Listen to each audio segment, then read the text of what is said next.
slipping into the night, knowing my life would never be the same. We were on a weekend trip with two other couples in the woods of Montana. A couple of weeks earlier, our friends Mark and Wendy had suggested this getaway. While enjoying a BBQ at their place, Mark showed off a new way to cook steaks, pouring Southern comfort on the grill, creating an impressive flame. I was surprised he didn't get singed. Soon after, another couple, Jim and Kathy, joined our plans with excitement. In just a few days, we rented a cabin for our long weekend. Everyone was busy deciding what to pack. Chloe kept asking me questions like, should I take my hair curlers? Will they have power? What about a fridge? I would stare off, realizing how much of a city girl I had married. Her impatience would soon lead her to call Wendy or Kathy for their opinions. Before diving deeper, let me introduce myself. I'm Jason, but most people call me Jace or just Jay. The nickname tells you how long I've known someone. If they call me Jay, they are part of my close circle. My wife Chloe and I have been happily married for about 9 years. Chloe is 39, and I'm 42. We met at a bar years ago, and our connection was instant. We got married in a small ceremony, inviting only a few friends and family because that's how we wanted it. Since then, our lives have been centered around each other, sharing everything possible. Chloe is a nurse, and her stories from work can be quite vivid, which she enjoys. I can tell when dinner is served what interesting medical tale I might hear about. As for me, I'm a software engineer, navigating various projects but struggling to reach that big payday. I guess I'm better at engineering than negotiating. Nonetheless, we do well together, sharing interests like movies and running. Chloe looks great for her age, 5'4" and about 115 pounds. Many of her friends are envious since the only workout she does is running. She eats what she likes and never seems to gain weight. Her older sisters, who are all more robust, can't help but talk about it, convinced she must have some secret to maintaining her figure. She just smiles playfully and laughs when her friends and family get frustrated with her. I'm a big guy, about 6 feet tall and weighing around 210 pounds. I'm not overweight, but I'm not obsessed with the gym either. I guess you could say I'm solid. I shave my head because my hair is thinning, and it saves me time instead of dealing with hair products like some guys do. Other than that, I keep a tidy appearance, but I skip things like pedicures. I just find it a bit odd to sit while someone else works on my nails. It's not for me. We don't have kids. We tried a few times and spent a lot on treatments, but after the last effort didn't work out, we decided to stop trying. The cost and the stress weren't worth it. We accepted the situation and chose to enjoy our freedom, doing things like heading to the woods whenever we wanted. So here we were, at a cozy lodge deep in the forest that Wendy found. We arrived late on Friday and shared a lot of laughter as we carried our stuff into the lodge. Wendy and Mark got there first and claimed the master bedroom. We came next and took the first guest room. Jim and Kathy arrived last and joked all evening about how we took the best rooms, threatening to stage a midnight takeover. I also noticed the large selection of drinks that Jim brought. He's a quiet millionaire who enjoys the finer things in life and isn't shy about spending on what he values. However, he still drives a 10-year-old Ford Explorer. Looking through his collection, I saw 3 types of tequila, which would make Chloe happy since that's her favorite, along with various bourbons, whiskeys, and a few vodkas, plus a bunch of mixers. I stood there happily knowing I brought some beer with me since I prefer it over hard liquor. Beer just seems to last longer for me. Chloe doesn't like me getting involved when we check into a hotel or anywhere else. She has her own way of doing things. While everyone else rushed around, I wandered around the house we rented, sipping my beer and watching the chaos. I saw Mark bringing a bag of what looked like party hats upstairs. Mark works for a local cable company and isn't fond of his job, but he's okay with that, as his life is outside of work. He never brought work home and enjoyed his life during the hours he wasn't in the office. At 43, he was a year older than me. To be honest, he was better looking and in slightly better shape. That didn't stop me from beating him in racquetball most weeks. He said I just wanted it more. Still, he had strong features, striking blue eyes, and usually stayed clean-shaven. But this weekend, he had a few days stubble, and his hair looked great, almost like a politician's. At 5'10" and 190 pounds, he looked the part. Mark really wanted to be a psychologist, but didn't want to spend many years and a lot of money pursuing that dream. So he spent his time analyzing us. We often laughed at his amateur assessments, even if sometimes they hit a little too close to home. His wife, Wendy, came out of the bedroom and noticed me, giving me a bright smile. She was once the prom queen, the head cheerleader, admired by many. Unlike most girls in that role, she was very smart. With blonde curls to her shoulders and a charming presence, she had a great sense of humor and strong opinions. While she leaned to the right politically, we enjoyed her company. She didn't use her beauty to get ahead, even though it often worked out that way for her. I'd seen her charm her way out of speeding tickets just with a smile, which made me a bit envious because my smile often got me in trouble. She worked out regularly, and at 5'7", she looked as good as she did in high school, fit and graceful. We all noticed her figure, but it was clear she remained devoted to Mark, and they shared a love similar to that of Chloe and me, or Jim and Kathy. Speaking of Jim and Kathy, they entered, carrying a large chest between them, with Kathy playfully looking at Jim. "What's in this thing, weights?" she joked, panting a little. "Don't worry, you'll appreciate it later," he answered. Kathy put her end down, stretched her back, then looked over at me with narrowing eyes. "What are you doing?" "Get over here and help out," she said teasingly. I smiled, set my beer down, and moved to grab the other end of the chest. It wasn't too heavy, she was just joking. "Yes, ma'am," I said, pretending to tip an imaginary hat. "Where would you like this?" I asked. "The bedroom will do, doorman, and hurry," she replied, dramatically heading back to the car, all in good fun. "And don't you be staring," she called back to me, aware I was watching her walk away. "That's not for you, just so you know. I'll tell my husband." I glanced at Jim, and he looked at me with a shrug. "Can't live with them, can't get rid of them," he said as we headed up the stairs. I looked back at Jim and thought about our friendship. I had known both Jim and Mark since college. We attended the same high school, but we were in different groups. I was the quiet one, Jim was the athletic one, and Mark was the hard worker. He had a job throughout high school while the rest of us were often out having fun, or in my case, at home on the computer. We were good friends and had shared many moments together. Even though we were very different people wanting different things, we found common ground and really enjoyed each other's company. It was funny how much like the Three Musketeers we seemed to be. Mark would come up with ideas, Jim would fund them, and I would be the one thinking things through and keeping us in check. When Jim wanted to hire some people to confront a group protesting at a local funeral, I convinced him it wasn't a good idea. Instead, Mark suggested we ask some local bikers for help. As it turned out, when we spoke to the bikers, they refused to take any money for it. Later, Jim arranged to deliver bike parts to them anyway. He always looked out for people like that. Jim was short, standing at 5'5", but he was strong. He had blonde, curly hair and often looked like a surfer, even though he wore a suit during the week. He had made a few million through a window cleaning business. I had helped him with the computer work, and after a few years, he had eliminated the local competition. Eventually, he sold the entire business to an office cleaning company and settled down. But he still kept an office and seemed to invest in small local businesses. I wasn't sure exactly what he did, but I knew he had helped many people around here. Every now and then I would grab a coffee, and the servers, knowing I knew him, would rave about how great he was. Even though Jim had good luck in business, he truly hit the jackpot with his wife, Kathy. She was fantastic. I had actually dated her in high school, but it quickly became clear that I couldn't give her what she wanted. She had big goals and dreams, and she aimed high, having come from a working-class background. After a few dates, she made it clear that unless I left my comfort zone and engaged more with the world, we wouldn't have a future. I didn't want to compare Bill Gates and Michael Jordan for her. It wouldn't have gone well. She was nice, so I just let it be. Actually, I had reintroduced her to Jim 10 years ago. They got married after 2 years and have been doing well since. Kathy was another hard worker. She was petite like my Chloe, but a bit more toned and sun-kissed. She tanned regularly. She had a slim figure and preferred not to wear a bra most of the time. Though small, she wasn't too small. More than once, we noticed some slips under her tank top, making her blush. Her dark, curly hair flowed down her back, and no one dared to ask if she colored it. Jim and Kathy had 2 toddlers and a nanny at home, which Wendy liked. Chloe and I found it surprising, but it was their choice and their money, and maybe we were a little jealous too.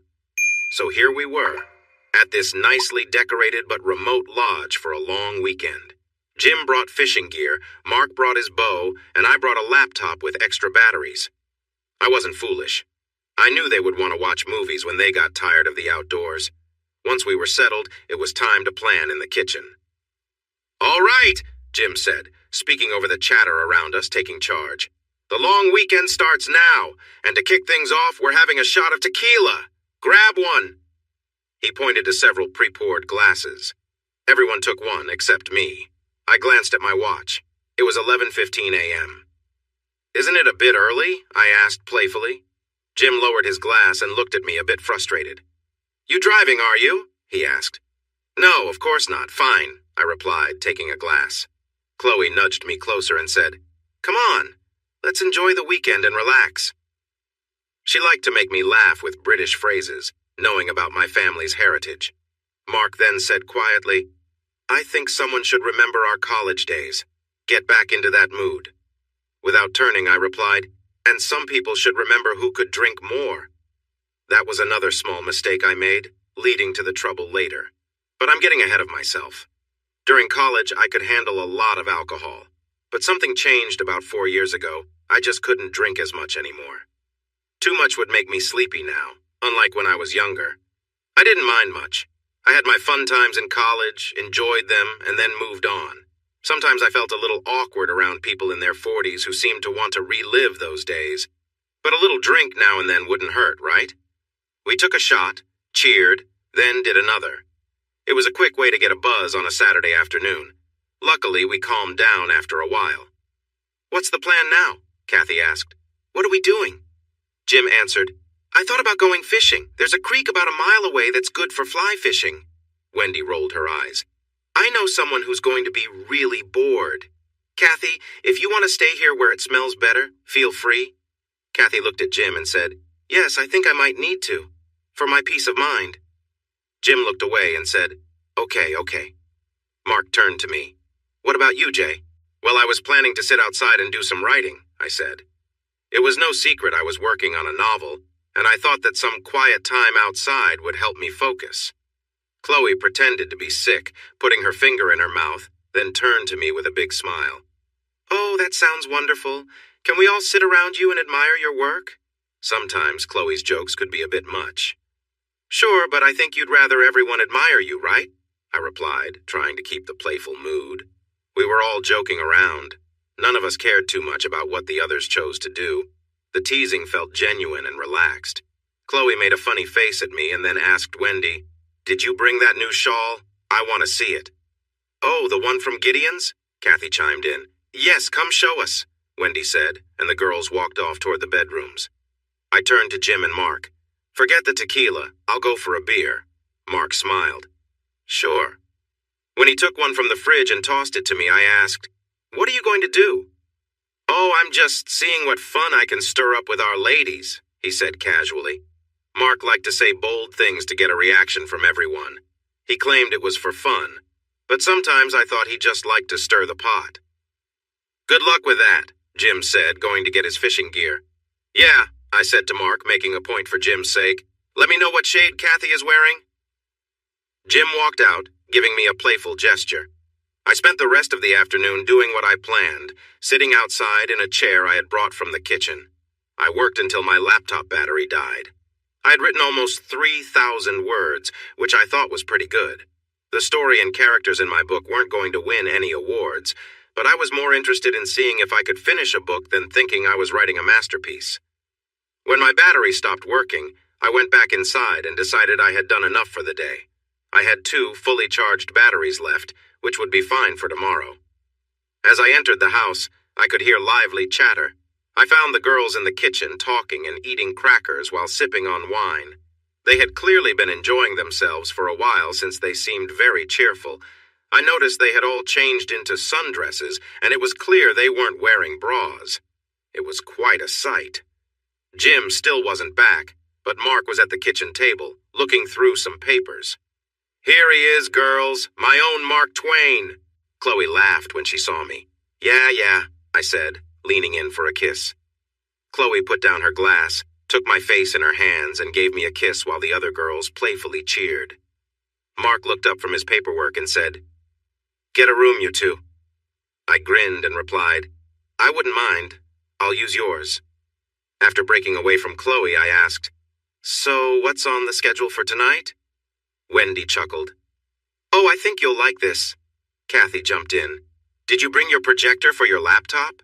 Before I could answer, Chloe said, "Of course he did. My little nerd is always ready for a show, aren't you, sweetie?" "Yes, I have it," I said, ignoring Chloe's teasing. "Why do you ask?" "We were thinking about having a BBQ outside, maybe a fire pit and watching a movie. The only wall we can use for the projection is outside. What do you think?" I nodded. "That sounds kind of cool, but there's one problem. I didn't bring any movies." Mark stood up. "I've got that covered, my friend." He reached into his backpack and pulled out about 4 DVDs. "Are you serious?" I laughed. "Really? These titles? Who comes up with these names?" Mark raised his eyebrows at me. "Wendy chose them." I looked at Wendy. She nearly choked on her drink.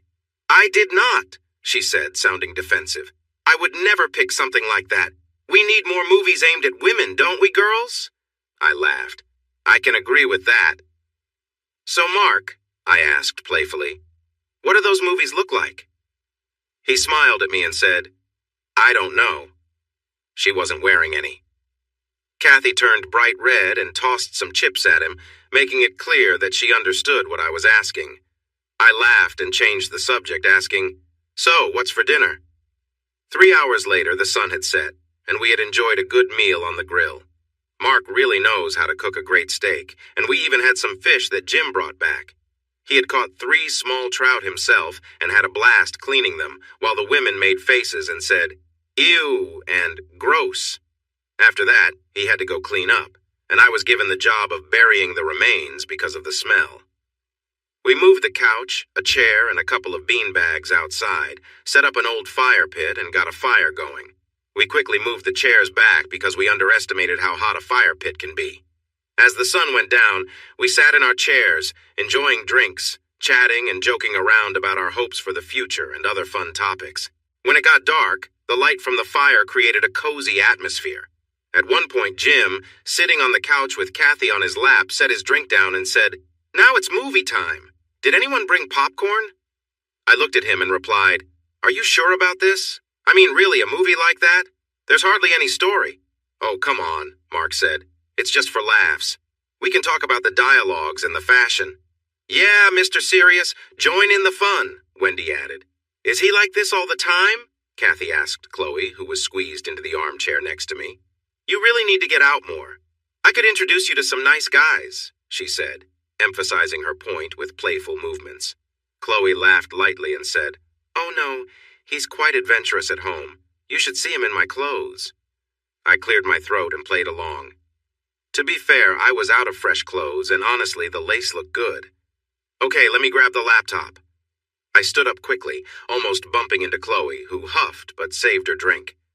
I went inside and returned with the laptop, taking a few moments to set it up. It was perfectly positioned against the wall, and the picture was clear and bright. "All right, who has the movie for tonight?" I asked, and a DVD flew through the air, hitting the back of my head. "Thanks for the great throw," I said with a grin. I inserted the disc into the laptop, turned up the volume, and settled back down. The movie started, and since it was playing on a laptop without a remote, we had to watch it all the way through without skipping any parts. The film turned out to be about a group of friends who were very involved in their church activities and held their own gatherings afterward. In a quiet room, a small group sat together, discussing different passages from a text. Each verse was examined, often in a light-hearted way, and they debated what meaning it might hold. At first there was laughter and joking, but over time the room grew quiet, and a feeling of reflection took over. Chloe sat beside me, leaning close to share a quiet observation. Her words were light-hearted, breaking the silence in a playful way that made me smile.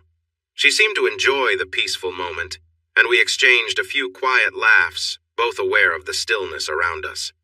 Nearby, our friends sat close, each absorbed in their own thoughts. A few shared knowing glances, smiles, and nods, enjoying the warmth of the fire that lit up the room. It was a rare moment for us all to share something meaningful together, breaking away from the usual noise of everyday life. I glanced around, noticing how different this gathering felt. There was a sense of closeness and trust, And though we were all different, in that moment we seemed connected. Chloe looked at me with a smile, and I nodded back, grateful for the quiet comfort of shared company. In that peaceful moment, our group sat together, each lost in our own thoughts, yet brought together by a simple evening spent among friends. The room grew quiet as the movie ended, and the projector cast only a blank screen onto the wall. The only sounds left were the crackling of the fire and the soft breathing of everyone gathered around. Chloe, who had been sitting close to me, looked up when I touched her arm gently. I whispered, "Let's go inside. I think we could both use a break." She nodded, and we carefully slipped away, not wanting to disturb the quiet atmosphere of the group by the fire. Once we got inside, we shared a moment, simply enjoying each other's company away from everyone else. We laughed a little, savoring the warmth and closeness, and then quietly made our way up the stairs to one of the rooms. The narrow staircase made it tricky to get up without bumping into things, and we laughed a bit more as we navigated our way to the top. When we finally reached the room, we both flopped onto the bed, feeling relaxed and content, grateful to have this moment away from the gathering. We spent a quiet while together, talking softly, sharing stories, and enjoying each other's presence in a calm and gentle way. It was a peaceful break, allowing us to reconnect and enjoy the simple comfort of friendship. As we lay together, Chloe leaned in close and smiled at me, her expression relaxed and content. We'd shared many quiet moments like this over the years, and I could see how at peace she was. Chloe didn't often experience those deeply intense moments, but that never bothered her. She enjoyed the connection and the closeness we shared. We both valued what we could do for each other, and that had always been enough. Just as we settled in, still catching our breath, she looked over her shoulder with a soft smile, and I felt grateful for this simple, quiet time together. After a few minutes, I asked, "Want some water?" intending to head to the kitchen. She nodded, but then quickly added, "Actually, let's just stay here for a bit longer," snuggling closer. I put my arms around her, feeling the comfort of her presence, and we stayed that way, enjoying the calm. In a light-hearted tone, I joked, "Well, maybe this is a good excuse to spend more evenings like this." She just smiled, resting back against me. A few moments later, I slipped away to grab some water. On my way back, I noticed a few quiet sounds from the other rooms. Our friends seemed to be enjoying their own peaceful moments, too. Returning to our room, I handed Chloe her glass of water, and she looked up at me, relaxed and content. I gestured quietly toward the wall, hinting at the soft sounds coming from the other rooms, and we both laughed, happy to share this gentle, light-hearted evening with friends nearby. She listened carefully, and all of a sudden her eyes widened as she realized what she was hearing. "Yeah," I said. "They are a little behind us, but that's usual." I laughed. We sat there, sipping our water for a few minutes.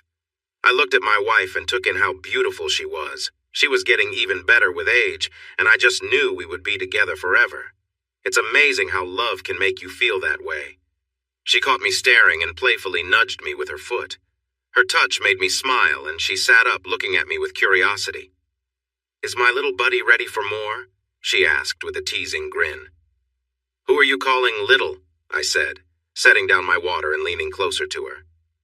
"Be gentle this time," Chloe said, "or I might be sore in the morning." "Your wish is my command," I said, giving her a soft kiss on the foot. We connected slowly the second time, gazing at each other all the while. She didn't reach her peak that time, but I think it felt even more special because of the slowness and care we showed. I felt that way too. I would have taken even more time if I had known it would be our last moment like that. Eventually, I felt a wave of warmth, and we were so tired that we just fell asleep, still holding hands. I jolted awake to someone knocking on the door. There was a sound in the background that I couldn't quite recognize as I tried to fully wake up. "Jay, you there? We need you out here, man." It was Jim, knocking insistently. Chloe stirred beside me and sat up, looking a bit confused. "What's going on?" she asked, brushing her hair away from her face. "I don't know," I replied, getting out of bed and finding some shorts. "Let me check." I went to the door, making sure that Chloe was covered with blankets, and opened it. Jim stood on the landing in his robe. "Hear that?" he asked, and now that he mentioned it, I could hear the sound in the background wind and rain. We've got a big storm coming. That's why it was so nice today and warm tonight. A high-pressure front was on its way in. Anyway, we can't stand here chatting. We need to bring in those chairs so they don't get soaked. Mark is already outside and grabbed your laptop and projector. Looks like they're okay. I made a mental note to ask what okay meant. Later, Jim is great, but he struggles with technology. Chloe joined me at the door, wrapping herself in a cozy cardigan. We need to get those chairs in, she said. We do, Jim agreed, and I noticed him glance at Chloe's outfit. He headed downstairs and we followed him. As we passed the kitchen table, I spotted my laptop. I quickly checked it out. There was a little dampness on top, but it was mostly fine. I felt relieved. That laptop meant a lot to me. This was a reminder to make sure we saved our files more often. I rushed outside and saw everyone bringing things in. The rain had started, and everyone was wet. Kathy and Wendy were dragging in the chair that Chloe and I had used earlier, and it seemed they were not dressed for the weather either. Jim and I carried in the large sofa while Chloe picked up the beanbag.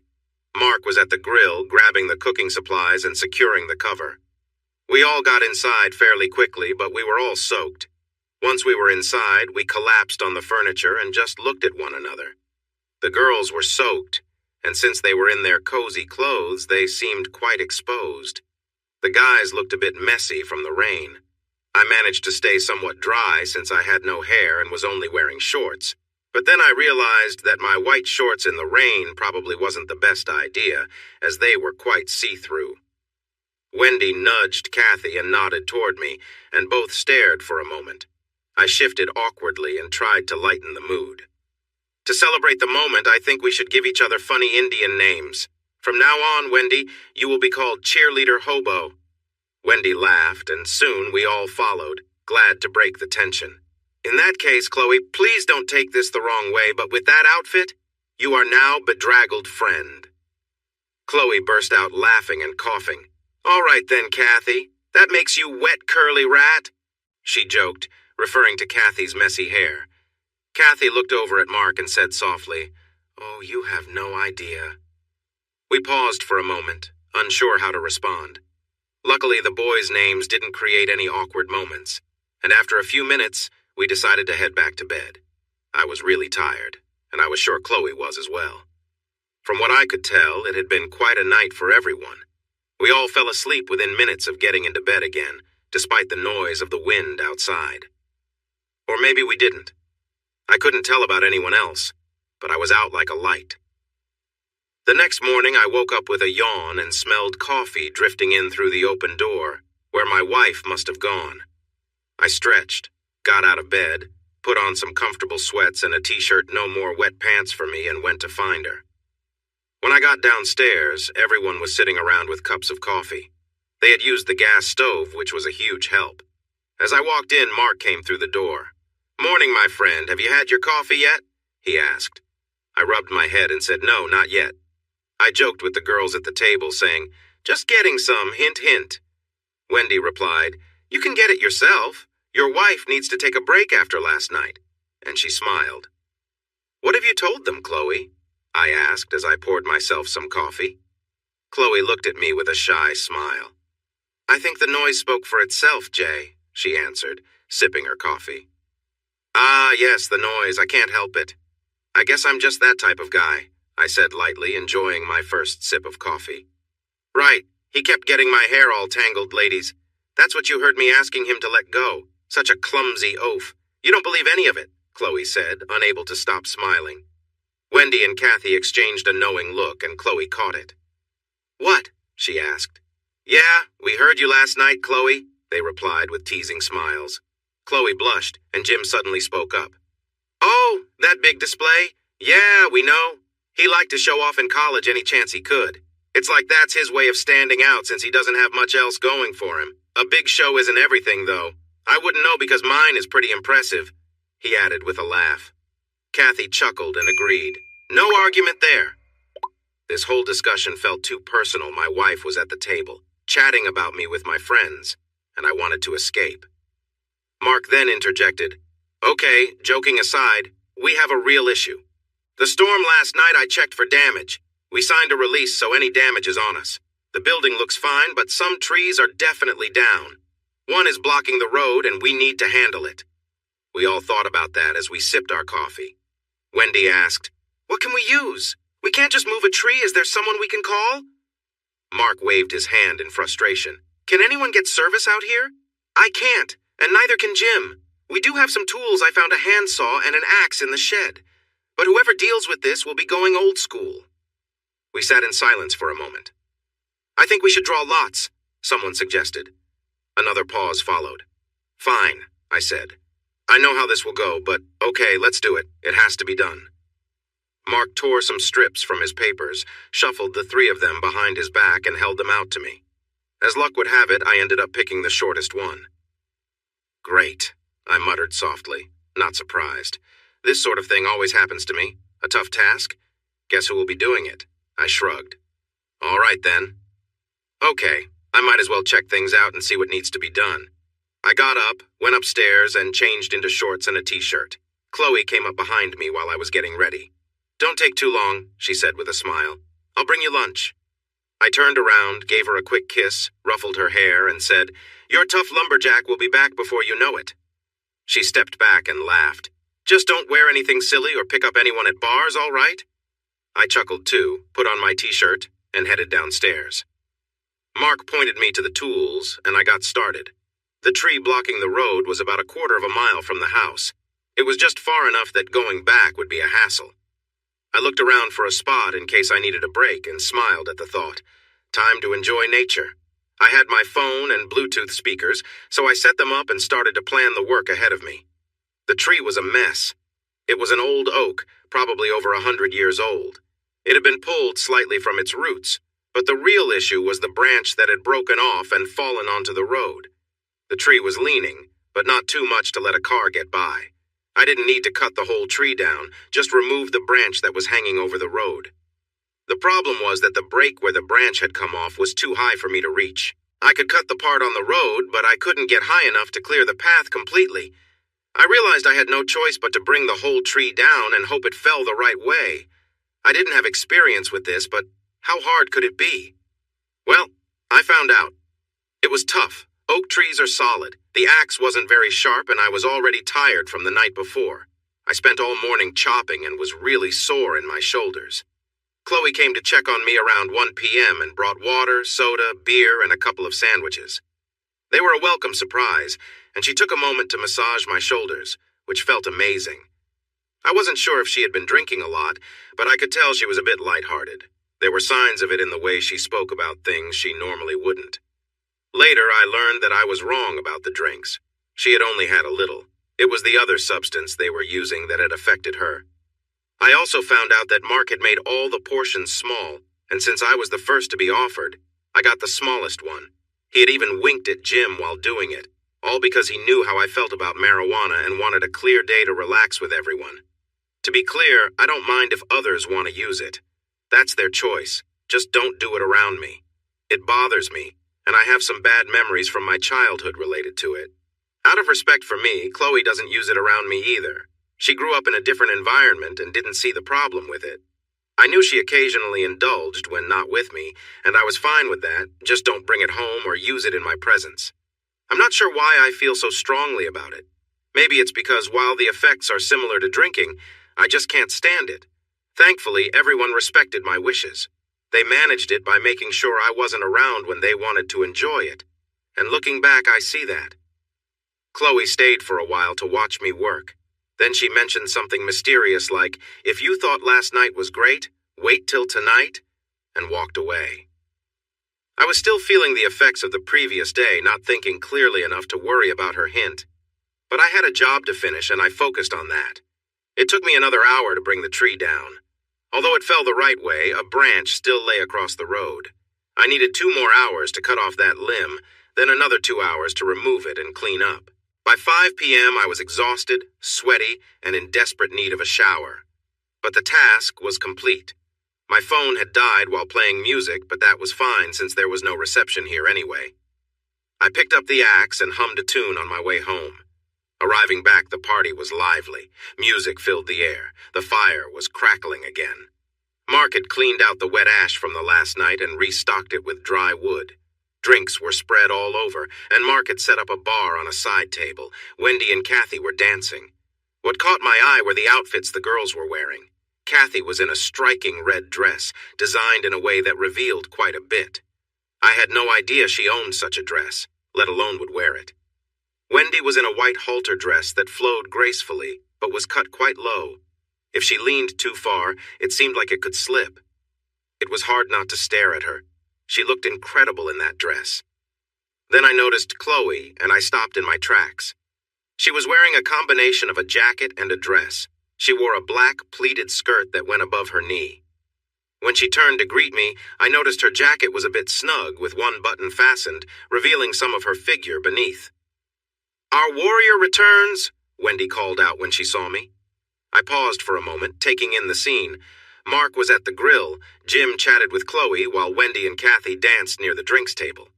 The guys wore nice pants and collared shirts, looking put together. The girls were dressed in their own unique styles, which surprised me. And there I was, feeling hot, sweaty, and a bit out of place. Chloe smiled brightly and approached me, placing her hand on my arm. "There you are. So glad to see you. We were waiting for you." I noticed she seemed a little tipsy, but that was part of the fun, right? So many thoughts filled my mind, but I knew things would unfold as they would. "You like?" she asked, twirling around in her skirt. I nodded. She knew I liked pleated skirts. I looked at her, curious. "Jim brought a bunch of dress-up clothes in the chest," she explained. I stood there, processing this. Questions buzzed in my mind, like how Jim knew her size and why he would bring those clothes. But I didn't want to ask them right then. Something was up, though I couldn't put my finger on it. Still, she looked amazing, and I was eager to spend time with her later, just like the night before. "I need to clean up. I feel gross," I said. "Just the smell of a hard day's work," Chloe replied, wrinkling her nose a bit. "But if you could do that somewhere else, that would be nice. Go shower." She leaned in and whispered, "I have a surprise for you later." Her words hung in the air, leaving me curious. Jim approached, handed me a beer, and said, "Get cleaned up, boy. We have games tonight." So I headed upstairs and decided to take a bath. I could have showered, but I was sore from the day's work and had promised myself a soak. It might take longer, but the people downstairs would still be there. Before I slipped into the warm water, I tried to shave my head with my razor, but found it difficult because the blade was dull. That was odd since it was nearly new. I was just tired and had other things on my mind, mostly about Chloe and the evening ahead. Because of this, I completely missed the small hairs at the bottom of the tub when I took a bath. I noticed them and wondered what they were, but I just swished them down the drain. Sitting in the hot bath and drinking a beer wasn't the best idea. When I got out, I felt better, but the combination of hot water and beer made me even more tired. I felt I had to join in on whatever was happening. I went into the bedroom and found some chinos and a collared shirt laid out for me. These weren't my clothes, but no one seemed to be wearing their own clothes that evening either, so I thought, why not? I put them on and they fit perfectly. When I went downstairs, the tiredness hit me again. Everyone cheered when I walked in, and there were whiskey toasts right away. Jim handed me a drink, and I said, "I'm not sure about this." He just waved me off, saying, "That's a special bottle. Drink up and enjoy." I glanced at Chloe, and she raised her glass to me along with everyone else. So I went along with it and took a sip. Soon we moved inside, bringing the bar with us. Over the next hour, I had about 3 shots and 2 beers, and with each drink, I felt more tired. We played charades, which had a lot of playful actions, but I didn't understand most of them. It wasn't that I was shy, I was just so worn out and kept dozing off. Eventually, Chloe sat next to me on the couch, looking a bit worried. "Are you okay?" she asked. I nodded. "I'm just really tired. I'm not sure how much longer I can stay awake. Last night, being woken up, the drinks last night, work today, the drinks now, She looked into my eyes and said, "Well, here's something to help you stay awake." She glanced around, and while everyone else was busy, she took my hand and led me to a quieter spot. I was surprised by her boldness. She seemed different tonight, more lively than usual. I couldn't help but smile at her, feeling a mix of surprise and confusion. She smiled back, took a sip of her drink, and placed a finger to her lips, saying, "Later." Then she got up, and that's about all I remember from the rest of the night. I think I stayed on the couch for a bit longer. I was offered another beer, which I might have accepted, but pretty soon I fell asleep right there, completely out. At some point, I vaguely remember someone shaking me and calling my name, but I can't say if that really happened or not. I guess it must have. The events of the previous night, along with hard work during the day and too much drinking, caught up with me, and I simply passed out. Later that night, I woke up feeling very thirsty with a dry mouth. I had started on the couch, but someone had kindly covered me with a blanket, which was comforting. I could hear quiet sounds nearby that caught my attention, and when I turned my head, what I saw shocked me deeply and stayed with me forever. My wife, the person I loved most in the world, was in an unexpected position near the coffee table. Her skirt was hiked up, and she was in a state of intimacy with Jim, one of my close friends. He had a hand on her back, and she was holding onto the table. While their eyes were closed, I could tell she was caught up in the moment, showing a side of her I rarely saw. She murmured words of desire that mirrored what she had said to me the night before. Those words sent a chill through me. I sat there, wide-eyed, hoping someone would notice me, but they were completely lost in the moment.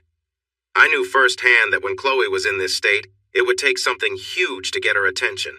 I looked at Jim, and he was just as focused and unaware. My heart felt like it was breaking as I watched. My wife seemed very engaged, and she was with one of my best friends. I wondered where Mark and the others were, and then realized I needed to decide what to do.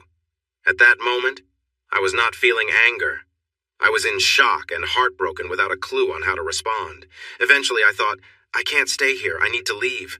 My instinct to escape kicked in, and leaving seemed like the only option. Thinking back, if I had chosen to confront them, it wouldn't have ended well for anyone. I have training in martial arts, but I hadn't practiced in years. Still, I remembered enough to know it was best to avoid conflict. Slowly, I got up, letting the blanket slip off, and carefully moved away from the couple. I thought to myself that I needed to get out and realized I had to find my car keys. They were on the bedside table in our room. As I walked to our room, I decided I could use a drink of water too. I knew I shouldn't be driving since I still felt the effects of the alcohol, but staying didn't feel right, so I had to take that risk. As I headed to our room, I passed by Mark and Wendy's room and discovered where Kathy was. I noticed the door was open as I walked by, and I couldn't help but peek inside. Wendy was lying on the bed, leaning back on the pillows. She was not dressed, and I could see she was using one hand to hold on to herself, while the other was on Kathy's head. Kathy was on her knees, focused on Wendy. Mark was behind Kathy, pushing her forward. I could see sweat on his back. Kathy appeared to be really involved, getting close to Wendy. I paused for a moment, but realized how upset I was at that moment. I wasn't even attracted to what I was seeing. I thought about it later, and while it seemed intriguing, it just didn't interest me for clear reasons. I quickly moved along before Wendy noticed me. I went into our room, grabbed my keys and my backpack. Thankfully, I had put my laptop and projector in it earlier to keep them safe. Then I went downstairs quietly. I picked up my dead phone and slipped out the front door. Jim and Chloe were in the middle of their own moment, and now Chloe was on top. I saw that she was also not dressed, and Jim seemed to be enjoying it. Luckily, the stairs were close to the front door, making it easy to leave without being seen. They were so focused on each other that I wasn't likely to draw attention. If the door had slammed, it might have created an awkward situation. I could sense that things could get out of hand. Once outside, I walked to my car and got in. I took a moment to breathe and try to figure out my feelings. I needed to think clearly about what to do next, but my mind was racing with different thoughts. I need to get home. I was glad I had my Mustang GT, the car I've always wanted. It would get me home quickly, especially since I drive fast. I wondered why she would do this after we had such a nice time last night. They would notice I was gone soon, and with no phone signal here, they would have to come after me. I thought about whether she had done this before, but I dismissed that idea. I would have known, right? My phone was dead, and while I had a charger, I didn't want to use it. If by chance they got a signal, I didn't feel like talking to her. Did the others plan this? I wondered if they often did things like this, and if we were just newcomers. If I didn't respond, Chloe would definitely come looking for me. I could make it home in about an hour and a half in my Mustang, but I figured it would take them longer in their vehicle. I wonder how she will feel about this in the morning. What about me? Time to stop thinking and start acting. I started the car, shifted into gear, and carefully let the clutch out. I quietly left the small parking lot, turned on the lights, and drove down the long, winding road to the lodge. I passed the tree I had cut down that day and finally reached the main road. We lived in Spokane, Washington, so I had a long drive ahead of me, but that was fine. Driving was just what I needed to clear my mind. I headed home and let the car move along. When I arrived home after an hour and 33 minutes, I quickly got out of the car and rushed into the house we shared. Inside, I found several messages waiting on the phone. I didn't want to listen to them, so I spent a frantic 30 minutes gathering everything I thought I would need that would fit in my Mustang. I packed some monitors, keyboards, a couple of computers, hard drives, as many clothes as I could find, toiletries, and even items like a plate, a bowl, utensils, and a cup. I grabbed some of my favorite books, even though I usually read on my Kindle. The physical books reminded me of good memories. I also took the framed painting my dad made of my mom when they first met. I had other things I wanted to take, but I knew she would be coming to the house soon, assuming she still had any feelings for me. I didn't know what she was thinking. I just wanted to leave. As I packed my last items, the home phone rang and the machine picked it up. It was Chloe. She sounded upset and said, "Are you there? I can't reach you on your cell. Where are you? I'm really worried. Please call me. We need to talk. Jay, where are you?" Hearing her voice broke my heart again. I thought of how I had woken up to see my wife with my best friend right in front of me. It felt so disrespectful. I nearly laughed at the thought of how they hadn't even bothered to go upstairs. But then I realized how messed up I felt. I had to leave. I drove to the other side of town and checked into a cheap motel. I hid my car behind some garbage bins where no one could see it unless they were parked in a certain spot, and I just stayed there. I sat there for 3 days. I didn't work or eat much. I simply stayed quiet, lost in thought, about the future and my plans. Whenever I thought about Chloe and what was ahead, all I could picture was her with Jim. I remembered things she had said to both of us, and it made me feel confused. I struggled to accept that she might be different now. This made me wonder if I should find out more about it, and if knowing would really change anything. One thing was clear. I could no longer stay with her. I couldn't look at her the same way I did the night before. My image of Chloe had changed, and now I saw her in a way that hurt me deeply. It felt like the person I loved was gone, replaced by someone who could share moments with my friends. It was tearing me apart. Eventually, I left the motel and drove to Portland. I charged up my phone and saw I had nearly 40 messages, mostly from Chloe, but some from others. I deleted them all without reading any. Once in Portland, I rented a small one-bedroom apartment. I decided it was time to return to get my things and move on. I rented a van, arranged the seats, took a deep breath, and drove back.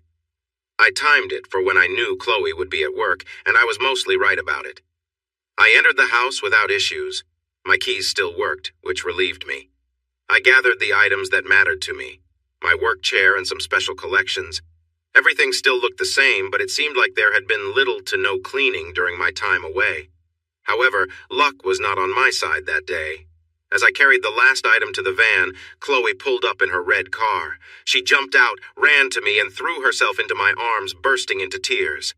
"Where have you been? I was so worried. The police were looking for you," she cried, burying her face in my neck. I gently moved her arms away and stepped back. I wasn't harsh, but I didn't feel very affectionate. Anger was building inside me, something I hadn't felt until now. I began to say something, but stopped and turned back inside. She hesitated for a moment, knowing something was wrong, then followed me in. I sat down in my favorite chair while she sank onto the sofa across from me, her bag slipping onto the floor. "I don't know what happened. Where did you go? Why did you leave?" she asked. I just sat there in silence, looking at her. I wasn't sure I could say what I was feeling at that moment. I could see she didn't want me to know what had really happened. She looked at me, unsure, as though waiting for me to say something. But I kept quiet, and she finally spoke up to fill the silence. I don't know what you think you saw, but it's not what it looked like," she began, glancing at me uncertainly. I tilted my head, silently urging her to continue. "Okay, Maybe it was what you saw, she admitted, her tone shifting. But it wasn't supposed to be like that. The plan was for all of us to be together. You fell asleep. Her voice softened, as though she hoped her words would somehow explain everything. I thought about what to say next. So, because I was asleep, that means it's fine for Jim to be with you like that? I asked, keeping my tone steady. She sighed, looking defeated. We thought it would be okay. You had said that we could be open with friends I thought you'd understand. It was meant to be all of us spending time together. We had this whole evening planned and then you just fell asleep, she repeated, as if that would make it all make sense. She went on, when you dozed off, we made a plan. When you woke up, the three of us would be there for you. We thought you'd enjoy it too. It wasn't supposed to go this way. It was supposed to be fun, something we all shared, she said, her voice growing unsteady. I thought it through and couldn't help but question. So let me clarify, because I fell asleep, you decided to go on without me? I asked, feeling a surge of frustration. Chloe looked down, her voice barely a whisper. It wasn't what we planned, and it all just happened. I thought you'd be okay with it. I couldn't hide the disappointment in my voice. So, after all of this, if I'd woken up in the middle, your idea was for me to just go along? That was our intention, she replied, rubbing her eyes. I took a steady breath, feeling the weight of the situation. Chloe seemed to sense the depth of my frustration and looked away. It was a mistake, she said finally, her voice softer, more apologetic. The room grew silent as we both took a moment to process what had happened. I think you were all a bit out of it the night before, wanting to have fun. When I fell asleep, you all came up with ideas to make it better for yourselves. That's what I believe. Chloe sat there, very still, starting to grasp how I was feeling. I love you, Chloe, or I used to, with all my heart. Maybe I could have accepted sharing, but things changed after a long day of work. Chloe looked away when I said this, and I sensed something was off. Oh, really, there's more to this. What is it? Chloe, your only chance here is to be completely honest. But I was already feeling angry as I listened to this. I was gripping the chair so hard that my fingers were leaving marks, but she didn't need to see that. I figured this was the only way to get the truth, or at least the part she was willing to share. Chloe sat back, bringing her legs together as she always did when she was about to admit something difficult. Mark changed the game. He knew you wouldn't agree if you were around, so we wanted to enjoy ourselves.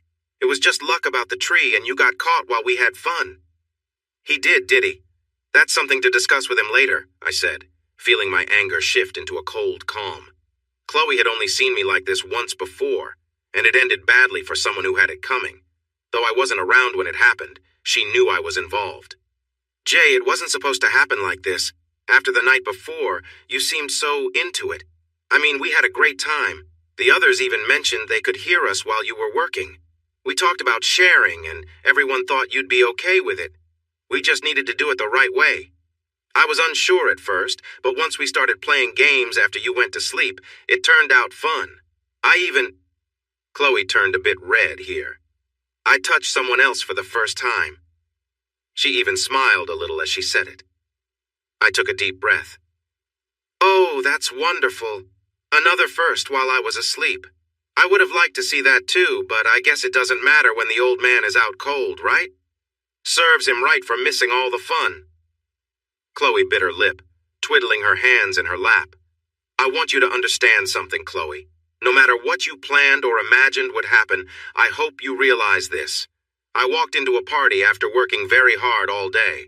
I was surprised to find out what was really happening. I had drinks offered to me even though I hadn't eaten anything. Eventually, I fell asleep. I regret that it happened. It was not on purpose. But while I was out, you made a choice that should have been mine. I don't know what I would have thought if I had stayed awake, but it is clear that you had no right to make that choice for me. Do you understand? You do not decide such things for someone who is asleep and unaware. Chloe looked at me, unsure of what to say, then responded, It was just a mistake, Jay, just a mistake. I care about you and always will. You are my partner, and that won't change. I realize it was a mistake. I didn't expect you to react this way. I'm really sorry. I just don't know how to make you understand. I leaned back, thought for a moment, and tried to find the right words. Chloe, I believe you mean it. I see that you regret it, but it still happened. You can feel sorry for as long as you want, but I woke up to find you with my best friend. That image stays with me. Every time I close my eyes, that is what I see. And what hurts the most is... Chloe shook her head, looking sad. When I remember your expressions, those moments we shared over the years, I realize I've rarely seen you look like that. But after one moment with him, it sticks with me. Can you understand how painful that is for me? One moment with him, and that is what I remember. With me, it took years to get to that point. Chloe covered her mouth in shock. Oh, honey, I'm so sorry. It was just a moment. The night before with you, the excitement, the promise of it all. I was curious, and he was there, and it just happened. It doesn't mean anything. Jim feels terrible. He and Mark have been searching for you. They think they ruined everything. Chloe, I know it's hard for you to grasp, but saying it's just a mistake doesn't ease my pain. Let me put it this way. If you had woken up and seen me with Wendy, how would you feel? Would hearing me say it's just a mistake make it better? Chloe paused, clearly thinking about what I said. After a moment, she spoke quietly. I understand. I thought about that once I realized you were gone. There was only one reason for you not to be here. I just didn't know what you saw. I kept telling myself what Wendy and Kathy said. They believed once I talked to you, everything would be okay. The offer still stands, you know? All of us? She looked at me with hope, but right then I felt cold inside.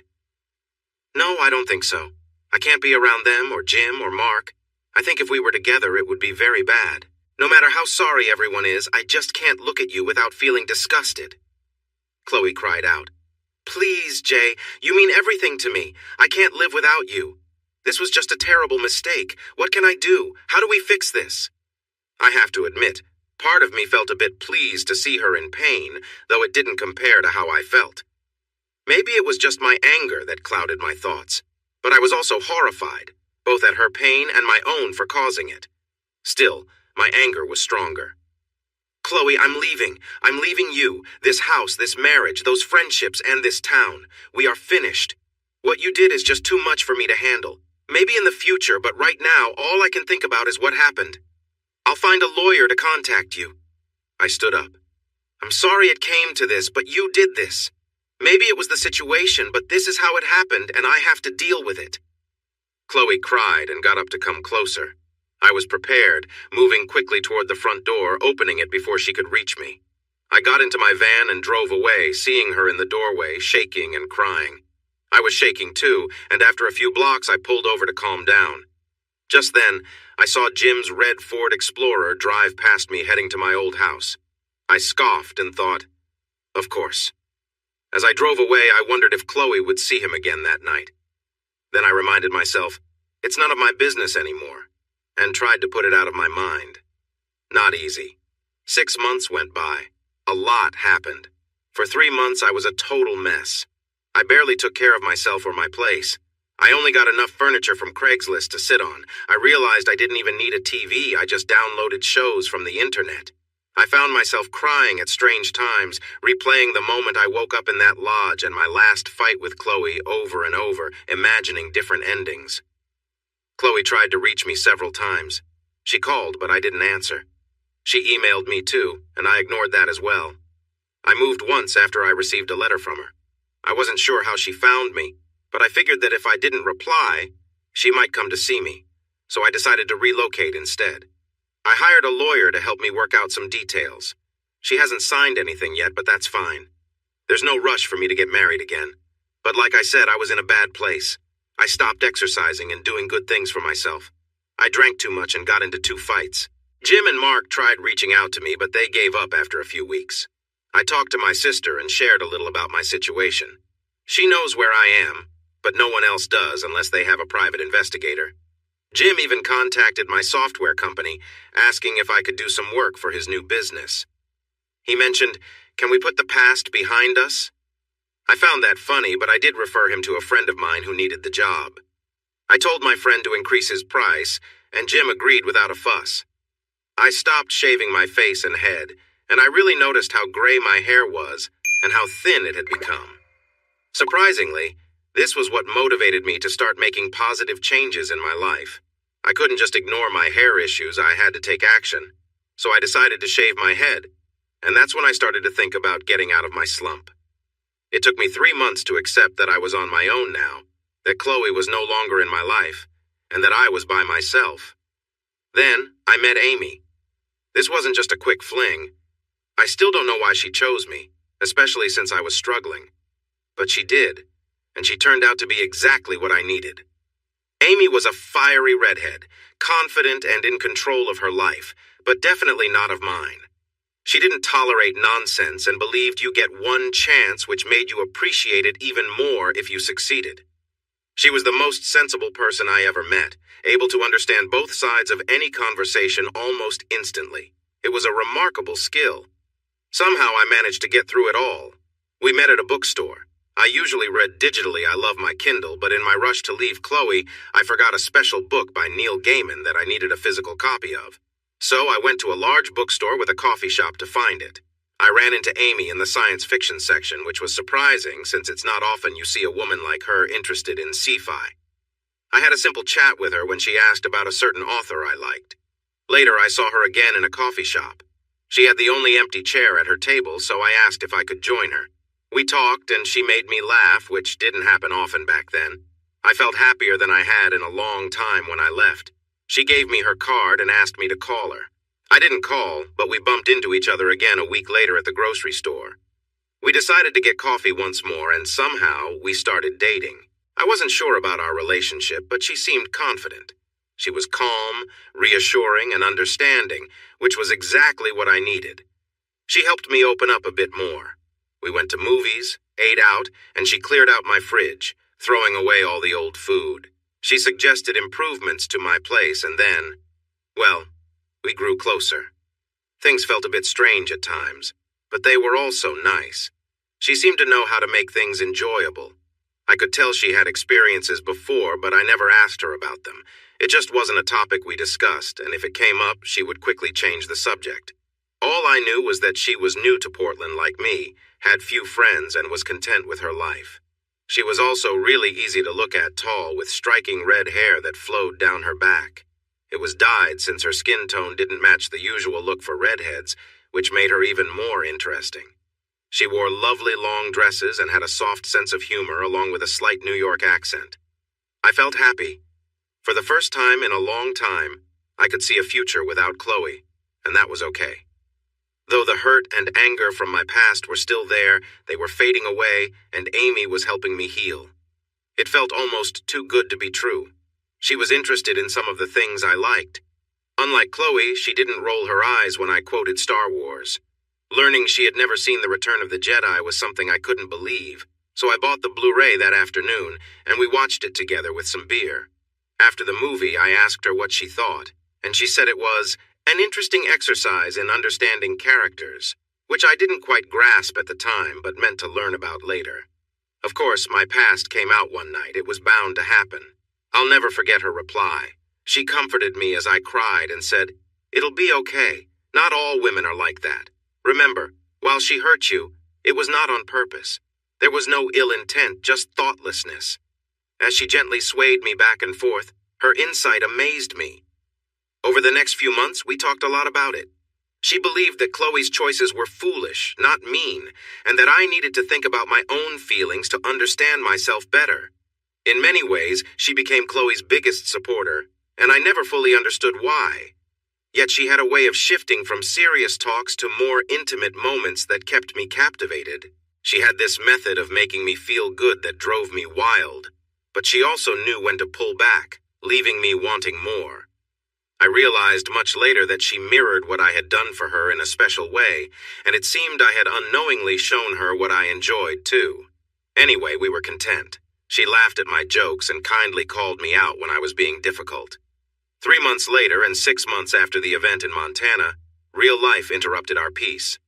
I received an email which looked odd. It came through Yahoo and seemed to come from the White House, but I knew no one there would be writing to me about my ex-wife. It simply stated, "Your wife is in trouble. If you care for her, you need to come home. A friend." It confused me greatly. I did some light investigating to trace its origin, but I wasn't very motivated. I had no desire to dive back into that situation, so I just ignored it. 2 weeks passed without any news until I got another email. This one said, "She needs you. Things are not going well and she could be in danger. Go home now. A friend." I decided to show this message to Amy. She read it, paused, and then looked at me thoughtfully. "What do you think?" I asked her. She fiddled with a pen and replied, "I don't think it matters what I think, does it?" "Surely your thoughts are important," she said. "I guess," I replied. "I don't really know what to think." "We should discuss this," Amy suggested, taking on a supportive role. "Do you still care about her? I know you're not in love, but it's different."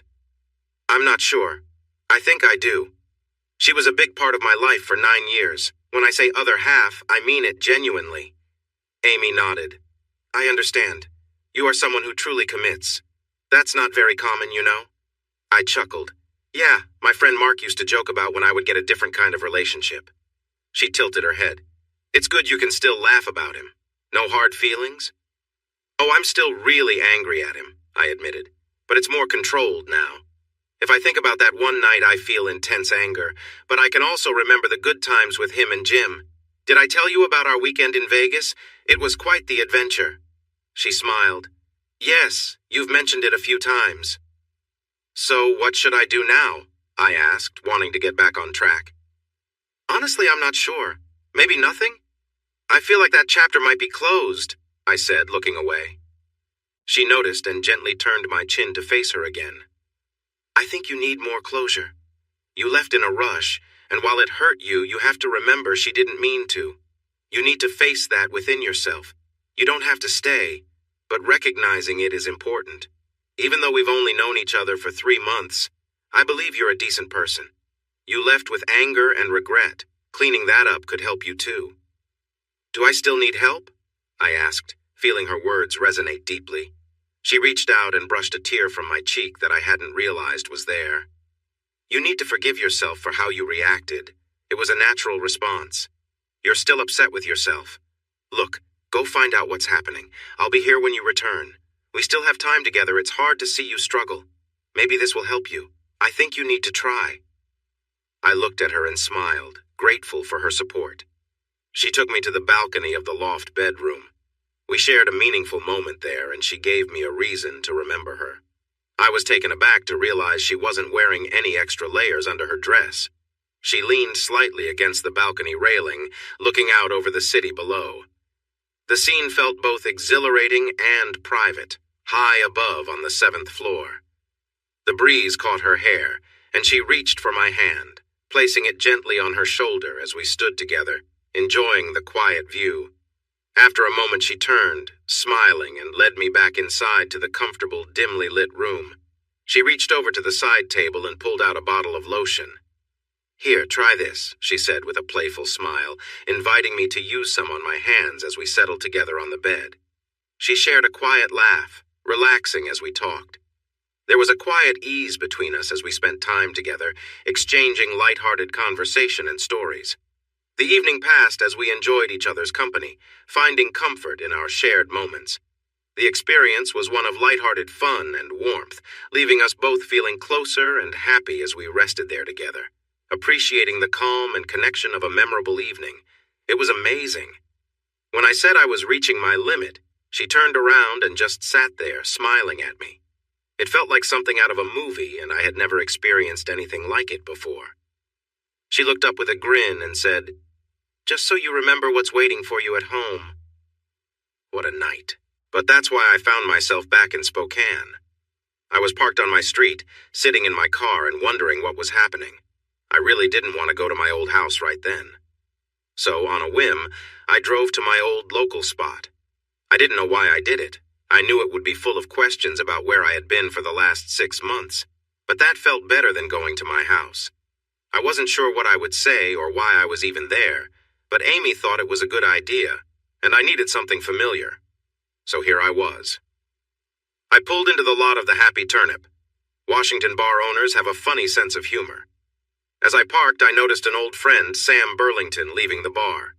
He recognized my car, did a double take, and waved. I rolled down the window. "Hey, Sam."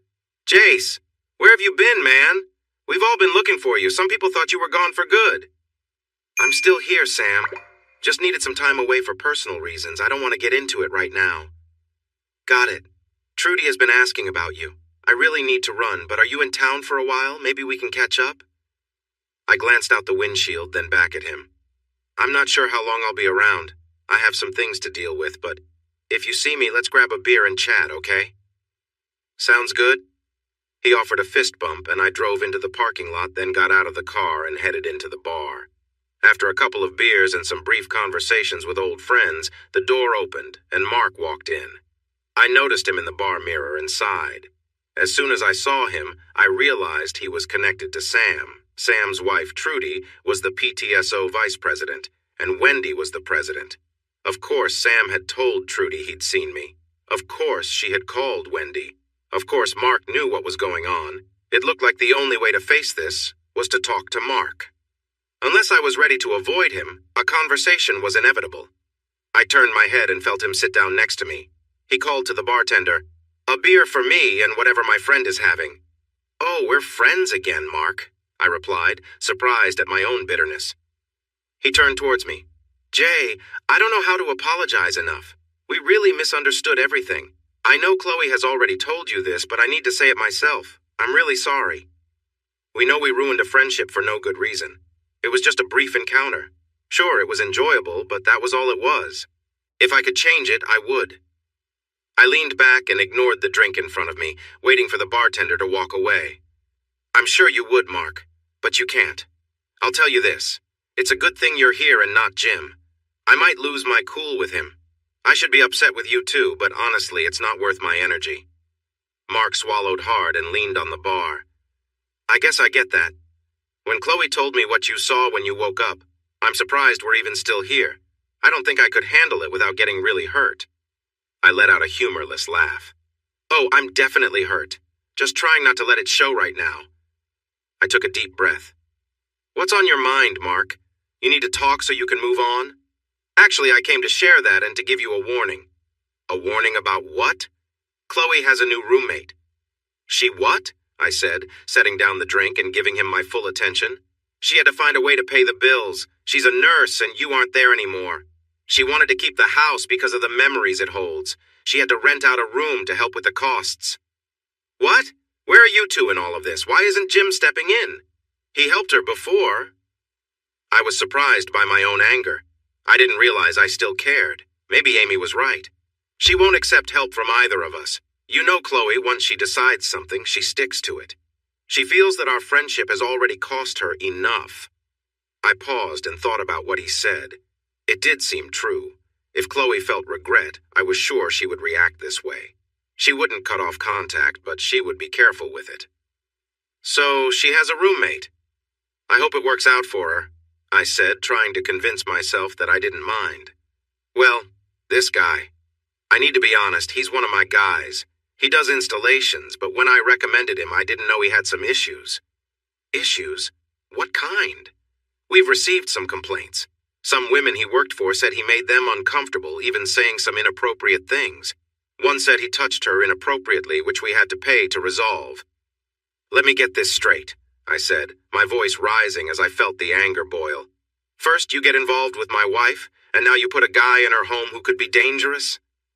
Mark looked down, clearly unhappy. "We just found out he has a past with serious issues from 10 years ago. I can't let him go for that, but you deserve to know. I don't know what can be done about this, but you need to know.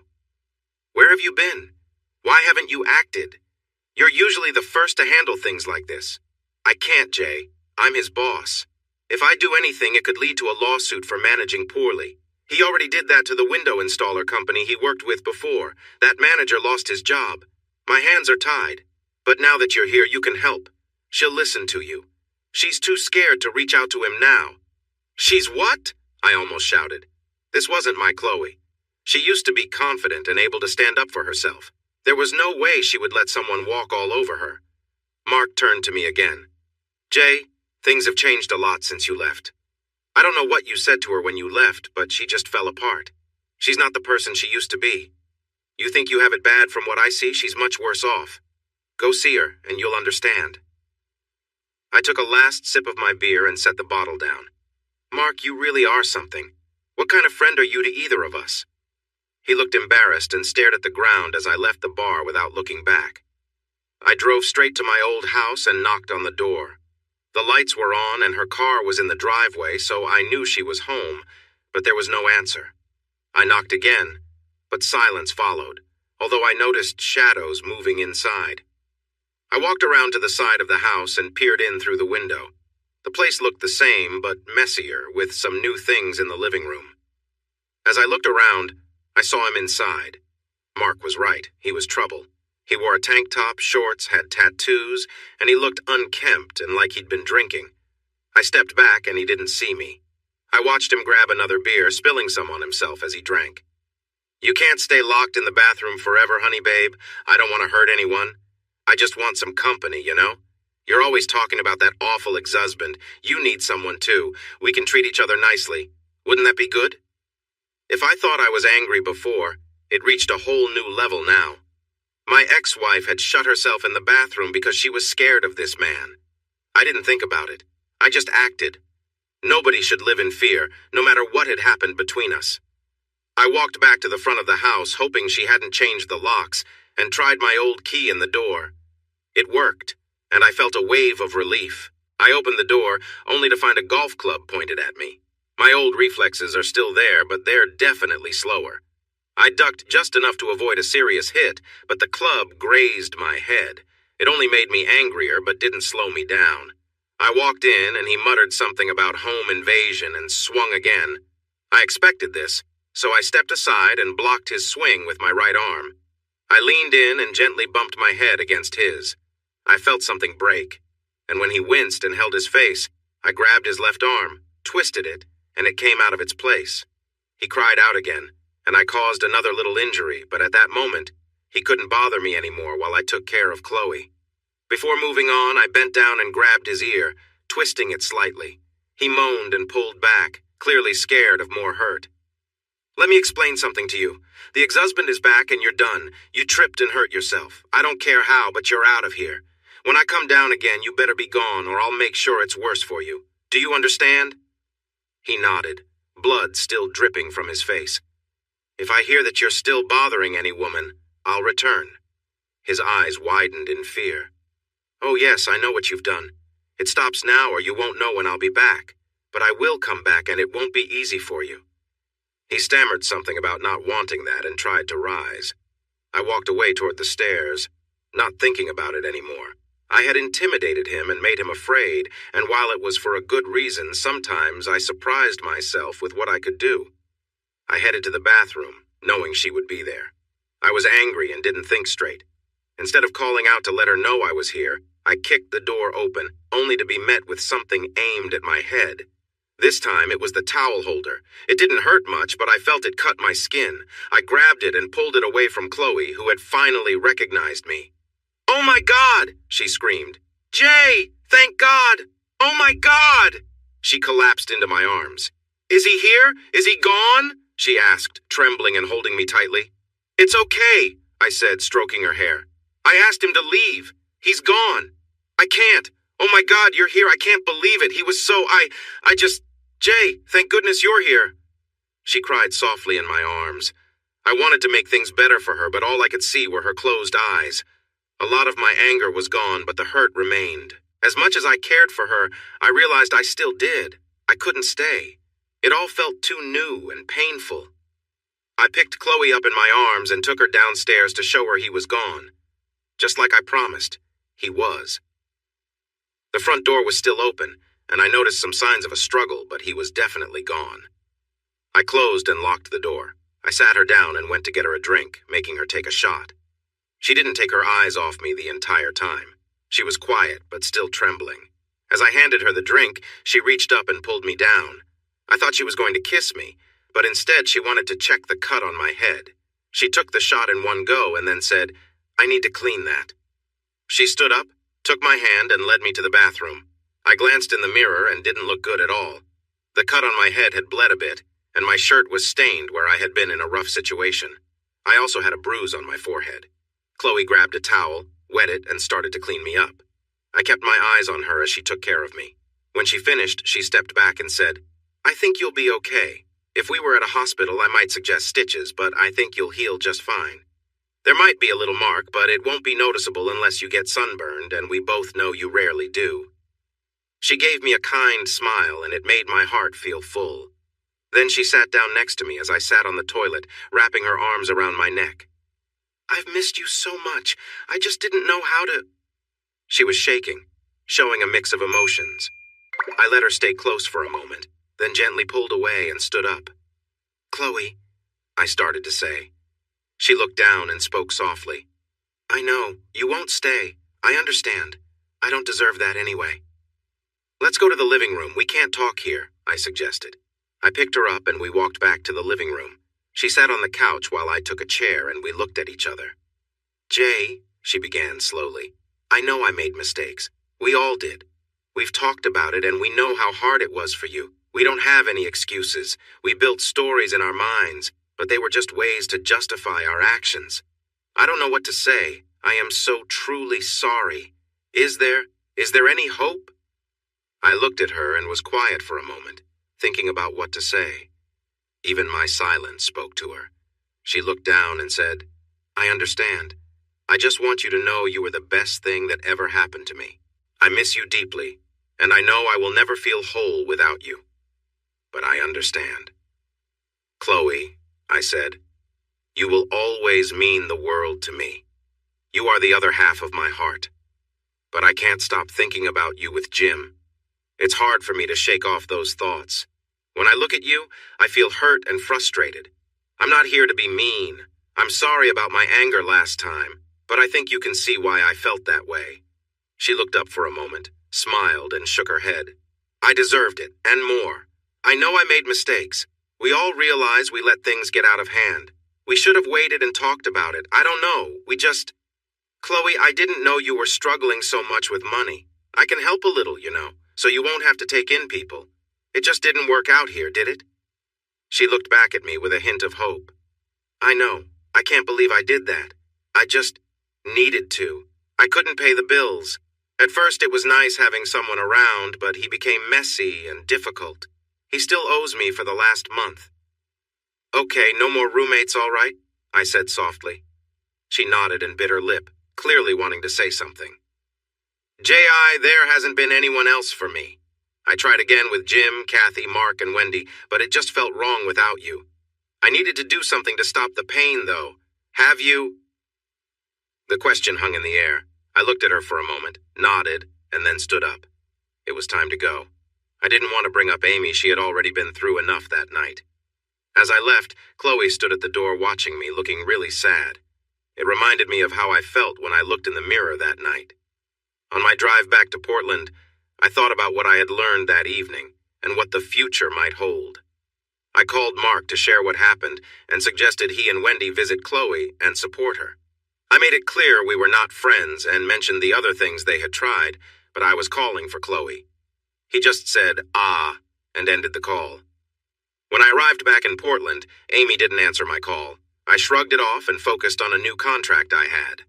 I spent 3 enjoyable days working deeply in Python and PHP, creating a new server back-end for a game company. It was the kind of work that lets you lose track of time while learning new skills. I also picked up my novel, which had been sitting on my laptop since the Montana event. It felt strange to step back into this, but I decided it was what I wanted. I knew where she lived, but I realized I didn't know exactly where Amy worked. I understood her job. She was a remote research assistant for a university, helping PhD students with their data and studies. From what she mentioned, it seemed like she was in Portland because something unfortunate had happened at her last job. Still, I didn't know where she did her research since I had never asked, and she hadn't shared that information. Our relationship was like that. We talked about what we wanted but didn't pry into each other's lives. After the last 6 months, I was okay with that. Eventually, Amy called and we set up a lunch date. I met her at her favorite French sandwich shop. She had introduced me to the croque monsieur and its counterpart, the croque madame. I loved them both. When she arrived, she looked different. Her hair was now blonde and much shorter. She greeted me with a smile as she sat down. "Surprise!" she said, and I was taken aback. "Wow," I said. "That's quite a change." She smiled again, then looked at the menu. I'll be honest, sending you away was a big risk for me. I wasn't sure if you would come back. I needed a change, something fresh. Oh, I definitely remember changes, I replied with a grin. Amy's reaction surprised me. She kept flipping through the menu even though she knew it well and said quietly, "I don't expect that every night." I sensed something was off but couldn't quite figure it out. "Is something wrong?" I asked. "Oh no," she said with a bright smile. "Just a work thing, a project that's taking longer than I expected. It's not a big deal, just not going according to plan." I chuckled. "Oh, I've had those too. I had a contract that went 6 weeks past the due date and I still didn't get paid. But I love the new look. It's like I'm with a whole new person. Are you hiding from someone?" I joked. She looked at me and there was something in her eyes that made me quiet down. She seemed to notice and shifted the conversation to a new movie she wanted to see. I wanted to believe we could pick up right where we left off, but something felt subtly different. On the surface, it seemed the same, but I sensed a change. I thought maybe she had second thoughts about sending me back to Spokane, or the closeness we had before I left. It felt like the nature of our relationship had shifted, and she had shown me more than she was comfortable with at that moment. I thought Amy needed some time to herself, so I decided to give her space. I had my own problems to handle, and I didn't want to take on hers too. Over the next few weeks, life slowly got back to a normal routine after the event in Montana. I didn't think much more about it. Then, 3 weeks later, Amy called me. She wanted me to come over because we had something to talk about. When I arrived, I felt really nervous. In my younger days, when someone said that, it usually meant they were breaking up with me. I didn't think that was what was happening here, but I was uncertain about everything. The older I got, the less I felt I understood what women wanted. I parked at Amy's apartment and went inside. I passed a red sports car and noticed it was the same type Chloe drove. What a coincidence. Using the key Amy had given me, I opened her door and jokingly announced my arrival. I got no response and headed into the living room. Amy sat at her dinner table with a coffee while Chloe was on the couch. She stood up when I entered, catching me off guard. A flood of questions filled my mind. What was she doing here? How had she found me, especially since she was with Amy? I glanced at Amy, who looked completely calm and smiled at me. This made me wonder where to sit. Should I sit with Amy or with Chloe? To avoid that choice, I grabbed a chair from the dinner table and placed it right between them so I could see both of them. I noticed a slight smile from Amy as I did this. She seemed to understand my struggle. "Hello, Chloe," I said as casually as I could, trying to figure out what to say next. "What brings you to Portland?" Chloe sat back down, looking quite nervous. She didn't seem well. There were dark circles under her eyes. Her hair looked unwashed but quickly combed, and her clothes were mismatched. I noted that they were outfits I liked her in, though there was a small stain on her blouse that she usually wouldn't let happen. Chloe glanced at Amy, who gave her an encouraging smile. I couldn't believe how well Amy was handling the situation. Here was my ex-wife, the one who had hurt me so much before, yet she was having coffee and making small talk with Amy while I arrived. I didn't think I could have managed that. Amy signaled for Chloe to continue. I just can't be without you. I know it's over between us, and I brought that upon myself. I have to pay for my mistakes, but I just can't go on without you in my life. I need you too much. Even if we can't be together, I just want to be near you. Even if... She faltered and looked at Amy. "You've moved on." I opened my mouth, then closed it again, not sure how to respond. I looked back at Amy and she met my gaze with an almost playful expression. I realized Chloe was finding some enjoyment in my discomfort. She liked watching me squirm and struggle with tough choices. I promised myself I would talk to her about this later and show her where she was wrong. I turned back to her and needed to ask something, so I said, "How did you find me?" Chloe looked at me and explained, "Jim hired a private detective to track you down. We needed to know you were okay. That's how I found you before. We care about you a lot, and we know we messed up. We've been keeping an eye on you. We couldn't just forget about it." She said that with a weight that I didn't quite understand then. I nodded, knowing Mark and Jim would have done the same, even if I wasn't there to think it through. "Well, that's nice. Thank you," I said, trying to be sarcastic, but it came out unexpectedly sincere. "How have you been? You look..." I couldn't finish because it was clear that she was not doing well, and I didn't want to say it. I look terrible, she admitted, brushing her hair aside. I'm a total mess, Jay. I cry all the time, and I've had to take time off work because the doctors are worried I might make mistakes with patients. I can't blame them. Sometimes I think about doing something to stop these feelings. Her words worried me. Even at my worst, I had never thought of harming myself or using something to escape. I leaned in and said, "That's not the answer, Chloe. You know that." She replied with a weak smile, but at least it was a smile. "I know, it's just so lonely. I miss you so much. I thought we would always be together." I leaned back and said, "Well." For the first time, I could smile about our past, and that surprised me. "The thing is, Jay, I just need some time here. I need you around. I need you to support me. When you came into the bathroom, I felt like my heart would burst seeing you. You've always been my hero, and there you were again helping me. When you left, I knew we were really over, and that made me even sadder. But I decided to take whatever I could get. So I called Mark and Jim, got your address, and came to see if there was any way to fix things. They told me about Amy, and even though you've moved on, I just can't yet." I glanced at Amy to see her reaction. She had a hint of a smile, which made me hesitate to ask what Mark and Jim thought about her being here at Amy's apartment. I spent a lot of time there, but it wasn't my place.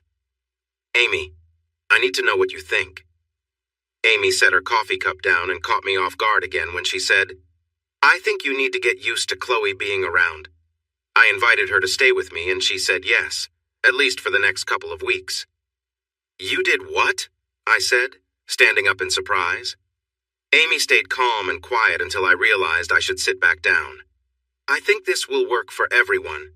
I wanted to get to know Chloe better. She needs a place to stay, and it's easy for her to see you when you come to visit me. Plus, if you look at it this way, she gets to see you happy with someone else. Sorry, but we need to be honest about this," she said to Chloe. "If you stay here, you need to understand things. You hurt him, and he might still want to make you aware of that. We are together and will remain so. We just need clear boundaries. You might see and hear things you wouldn't like." Chloe nodded. She didn't look thrilled, but she accepted it. "I deserve this. I made a mistake that I can't take back. It's fair for me to face the consequences," she said bravely, putting on a face that showed she was uncomfortable but also knew this was the right thing. "And you," Amy added, "don't get any ideas. No sneaking around or anything like that. Got it?"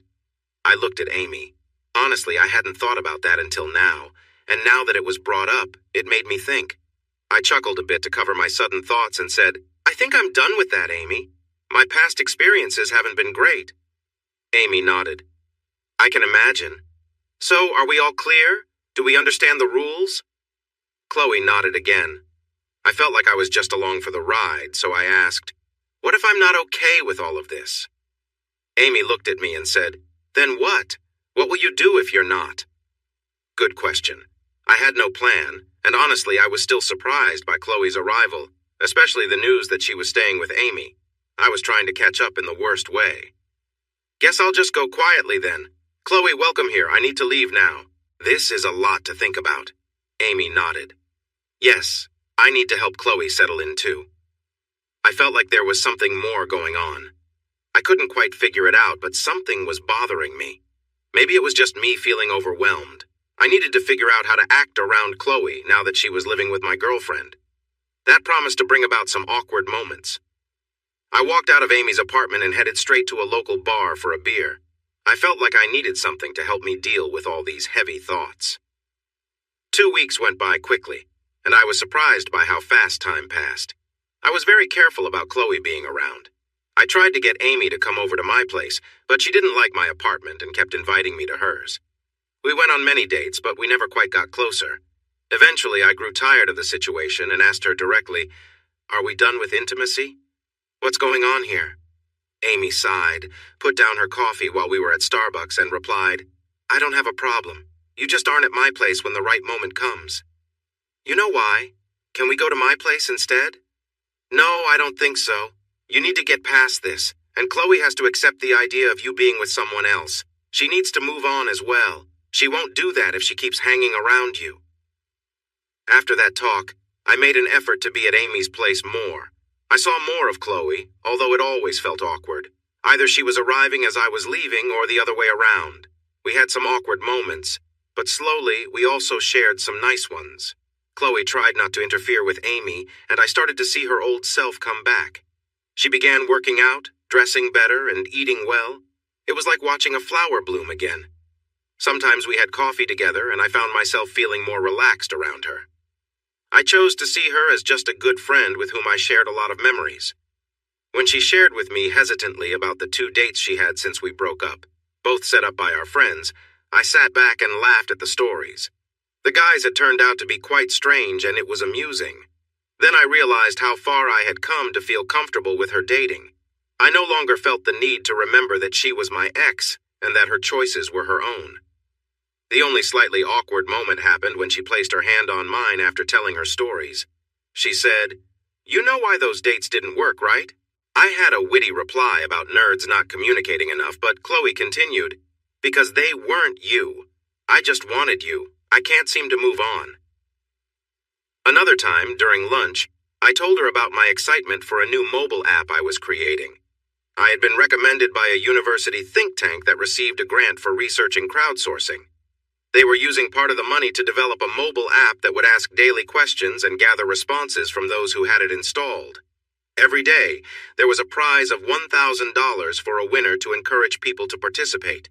The goal was to see how well crowdsourced research worked and to understand what kinds of questions and rewards would get the public interested. Would $1,000 be enough to find out what color pants Angelina Jolie was wearing that day, or would everyone want to give it a try? She found it fascinating, like many of the projects I worked on, and shared a few tips and ideas. It felt like old times, and it wasn't until I stood up to leave that I remembered we were no longer married, and things were different now. I always made sure to avoid being at Amy's place when Chloe was around. However, one night, life took a different turn.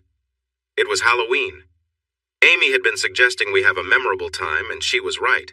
I was told plainly that wearing a costume was a must, and that we would be going to a party. I found it intriguing since in the 4 months we had been together, I had not met any of her friends, making me curious about who might be inviting her. I thought hard about what costume to wear and eventually decided on an Indiana Jones outfit, complete with a hat and a toy whip. When I arrived at Amy's apartment, Chloe was just leaving. She looked stunning in a short red dress that fit her perfectly. I had never seen that dress before, and I wanted to ask about it, but the moment didn't come up. She mentioned she was heading to a party hosted by a nurse she used to know back in Spokane who had moved here. She looked fantastic, and it was impressive how much she had changed from 4 weeks earlier when she had appeared quite unkempt. I mentally noted to ask her when she would be back to work.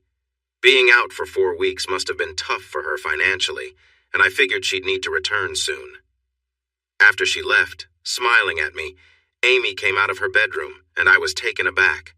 She was dressed like a schoolgirl, the kind you might find in stories. She wore a blonde wig tied in a ponytail and had on bright makeup with red lipstick and eyeshadow. Her white blouse was buttoned low, showing a black bra beneath. A loosely tied school tie hung around her neck. Her blue skirt was short and held together with a shiny safety pin. She had on sheer stockings held up with a garter belt, which made a strong impression on me. I noticed this because she made a big deal of bending down in front of me to fix her shoes, which didn't really need fixing, and her skirt went up just enough for me to catch a glimpse of her stockings. I sensed how the night might unfold from that moment. It was clear she knew what I liked based on our past talks. She turned to me, smiled, and asked, "Do you like it?" I stepped closer, wrapped my arms around her, and playfully leaned in, saying, "What do you think? Do we really have to go to this party?" She laughed, pushed me back gently, and said, "What kind of girl do you think I am?" I chuckled and replied, "Well, a very charming schoolgirl, I suppose." She tilted her head slightly and said, "Wrong. My costume tonight is representing my boyfriend's fantasy." I wasn't sure how to answer that. It felt like a big compliment, but I worried what others might think. She must have seen my concern because she quickly added, "But don't worry, you're the only one who will know." The relief must have shown on my face because she couldn't help but add, "That you have a schoolgirl fantasy, not that you're alone in that."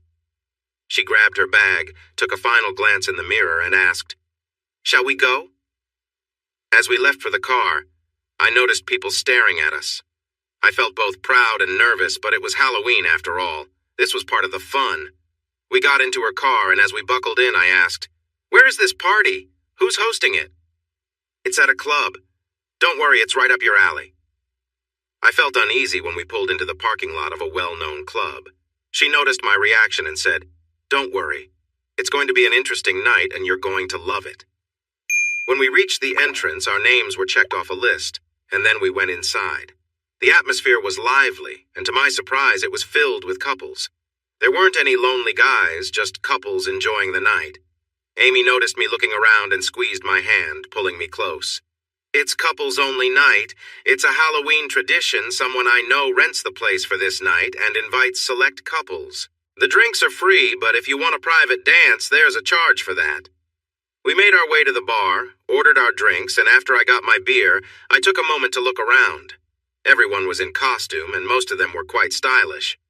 I set my beer down and turned to Amy, who was also taking in the scene. As we walked through the lively party, I looked over at Amy and decided to ask something that had been on my mind. "Amy, I just have to ask, is this one of those parties?" I said, trying to be tactful. She smiled, tilting her head with a playful glint in her eye. "No, Jace, it's just a Halloween party at a club. Sure, people come here to unwind, and things might happen if you're interested, but there's no expectation. Just enjoy yourself." She looked at me, waiting for my answer. I took a deep breath, picked up my drink, and thought for a moment. "I think I'm good just hanging out. After the past year, I'm not quite ready for all that, but I don't mind sticking around to enjoy the night." Amy smiled, clearly pleased, and gave my arm a friendly pat. "Let's grab a booth then," she said, leading us to a cozy spot on the side. Over the next few hours, we relaxed and enjoyed a few drinks as various people stopped by to say hello. Dancers came over to chat, and a few friendly couples joined us briefly, though they moved on once they saw we were just here to enjoy the vibe. It was a lively night, and the energy was infectious, making it hard not to enjoy ourselves. After the last group left, Amy looked at me with a mischievous smile. She leaned in and whispered, "All right, Jace, I'm telling you, I'm ready to dance, even if you're not." She gestured toward one of the dancers, a tall woman in a vibrant red dress who was captivating the room. I had noticed her earlier. She had a natural charm that made her stand out. I motioned politely to the dancer, and she made her way over, taking a seat beside us. I quickly adjusted myself to be a bit more discreet, but she seemed to notice anyway, giving us a knowing smile. "Don't worry," she said, laughing lightly. "This is a lively place and nothing surprises me anymore. People sometimes try to get a bit too comfortable here." She shrugged, making it clear she'd seen it all. Amy, still amused, said with a warm grin, "So, you wouldn't mind joining us for a bit?" The dancer smiled at Amy. "Oh, absolutely. You two seem like fun," she replied, relaxing as we all shared in the easy, light-hearted energy of the evening. "I'm not saying I'd never do it, just not with them." She looked at us and added, "But you two, that's a different story." "I'm Amy, and this is Jace," said Amy, reaching out her hand to the girl. "I'm Wonton," she replied, shaking Amy's hand. "That's the name I go by here. The owner isn't great, but I make more money here than at other places in Portland." Amy chuckled lightly. "Yeah, it's interesting. I've been to a few clubs, and this one seems a bit off. Bing, bing, more topics for later." She was building up our conversation. "You're right about that," Wonton said, smiling with bright teeth. "But hey, time is money. Are you up for a dance?" Amy glanced at me. I'm still surprised she just said that, and replied, "Actually, I'm feeling a bit overwhelmed. What I really want is a break. Can we get that here?" Wonton smiled wider this time. "For $100, you can have a good time. Follow me." She stood up and reached for Amy's hand, which Amy took. I grabbed our drinks and stood to follow, amazed at my luck and the way Amy carried herself. We moved to the back of the club, where there was a hallway with small spaces, guarded by a large man in a fitted suit. He nodded at Wonton, and then glanced at me as we passed. The spaces didn't have doors, but they were covered with curtains. Most were closed, and from the sounds we heard, someone had the same idea as Amy. We reached the last space, which had a large couch and a small coffee table. Wonton closed the curtain and said, "I need cash in advance, sorry. You seem all right, but it's just easier this way. I checked my pockets, but Amy put her hand on my arm and shook her head. I got this, she said, taking 100 from her purse and giving it to Wonton, who slipped it into a small bag around her neck. Great, she smiled. Now, about that dance? We won't be disturbed here, so feel free to enjoy yourselves. Without hesitation, Amy started to adjust her outfit. Wonton began to sway, slowly making her movements more graceful and keeping her eyes on me. Amy leaned closer, and I found myself captivated by the scene before me. This continued for a while, and then Amy, taking a deep breath, said, I really need a break, and I want to take this all in. Amy stood up, smoothed her skirt, and then surprised me by walking over to Wonton, giving her a friendly, playful hug. They shared a warm moment, laughing as though they were close friends who hadn't seen each other in a while. I was taken aback, both by Amy's confidence and the easygoing energy between them. It felt like I was seeing a different side of her, one that was comfortable and relaxed in this lively, carefree environment. Wonton seemed equally at ease, laughing and chatting with Amy as if they'd known each other forever. Amy turned to me, motioning for me to make some room on the couch, where we all settled in, sharing stories and enjoying the light-hearted atmosphere. We continued to chat, laughter filling the room as the three of us enjoyed the evening. I leaned back, enjoying the relaxed and friendly vibe of the moment. Amy smiled at me and took my hand, squeezing it with a playful grin, clearly having a great time. The room was filled with warmth and ease, and we all stayed in that comfortable space, sharing light-hearted stories late into the evening. Amy leaned close, smiling as we all shared a laugh. She seemed more relaxed than ever, like she was fully enjoying the moment. Wonton grinned back, clearly at ease too, and they exchanged a friendly hug that seemed to capture the light-hearted spirit of the evening. We found ourselves laughing together over stories and friendly jokes, and the energy between us felt easygoing and natural. As we continued to talk, Wonton shared some funny stories from her work, and Amy chimed in with a few tales of her own, bringing everyone into the light, easy atmosphere. It was clear they both felt comfortable, adding to the relaxed mood of the night. After a while, we settled back into our seats, each enjoying the music and the friendly energy that filled the room. Amy turned to me with a smile, seeming happy to just be there together, and Wonton joined in, adding her own warmth to the moment. The evening unfolded like a pleasant gathering of friends, full of laughter and good company, creating a lasting memory of a carefree, enjoyable night. Amy and I shared a light-hearted evening with friends, and as we wrapped up, everyone seemed in high spirits. We enjoyed a lot of laughs, a few drinks, and plenty of good company. It had been a memorable night, one where everyone let go of daily worries and enjoyed the moment. Amy was especially happy, and her warmth was infectious. As we got ready to head out, Amy smiled, thanking Wonton and leaving a generous tip to show her appreciation for the night. Wonton grinned and thanked us both, giving a playful bow before showing us the way out. The drive home was quiet, but the mood was peaceful, like the feeling you get after a great evening with friends. I felt content, carrying the relaxed joy of the night with me. Once home, though, a quick look around reminded me of how busy things had been lately. The apartment showed signs of the week's chaos, with a few things left out of place. But that didn't matter. The evening had been uplifting, and I knew tomorrow would be a fresh start. Amy and I settled in, grateful for a good night that left us feeling closer and ready for whatever came next. Her car was parked outside, and the guest room door was shut tight. I looked at Amy, and she met my gaze. Then she said, "Could you get me a drink? And maybe a beer for you? You need to relax." I raised my eyebrow, but chose not to say anything. I got the drinks, and we settled onto the couch. She clinked her bottle and drank half of it in one go. I took a sip and said, "So?" Amy smiled and leaned back. "Did you enjoy yourself tonight?" I replied, trying to think of an answer. "Yeah, I figured," she said. "And what did we learn?" After a moment I said, "You like girls too? That's pretty cool, by the way." "Oh, that's minor. I've experienced a lot, Jace.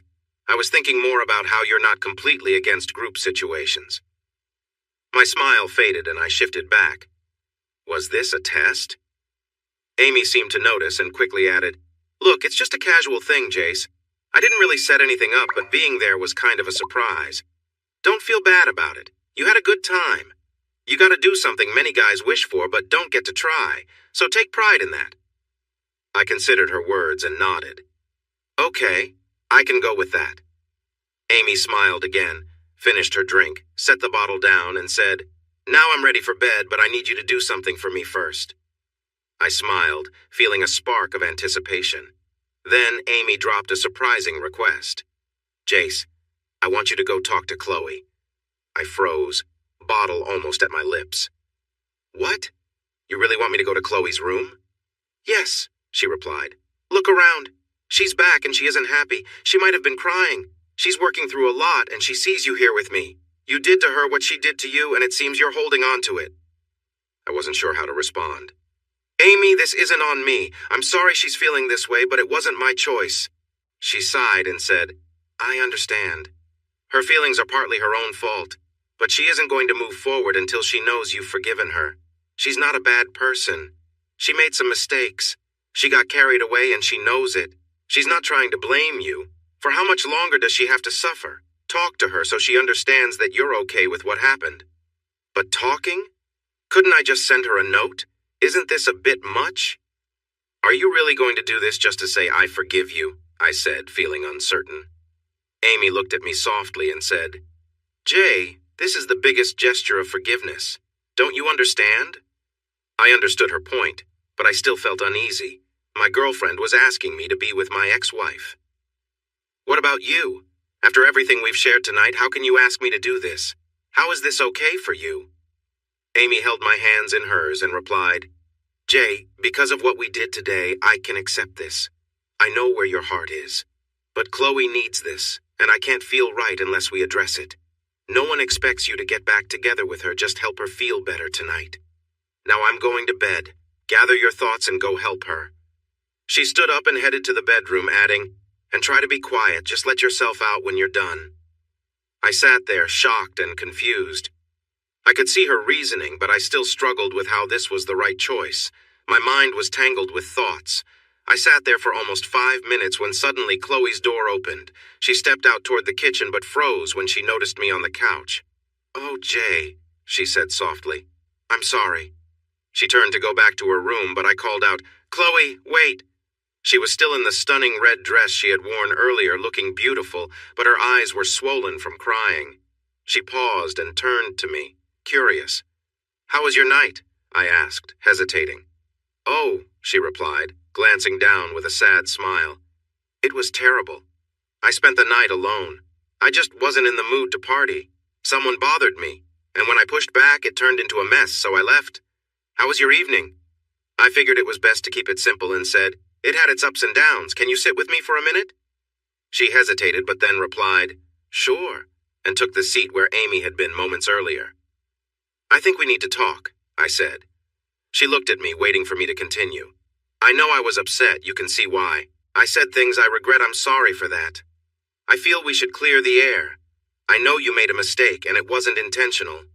You're not a bad person. I realize I've hurt you, and I know how hard it must have been to see me with Amy. I just want you to know that I'm okay now. I may never fully understand what happened, but I don't hold it against you anymore. I want you to be okay too. Chloe sat there looking at me in silence. She sat there, her face shifting as she tried to hold back tears, but soon she broke down, crying openly. I felt unsure of what to do at first, but then instinct took over. I moved closer and hugged her. She leaned into my shoulder, letting her emotions out as I held her, simply being there until her tears began to ease. After a few moments, she pulled back slightly, wiping her eyes and managing a small, grateful smile.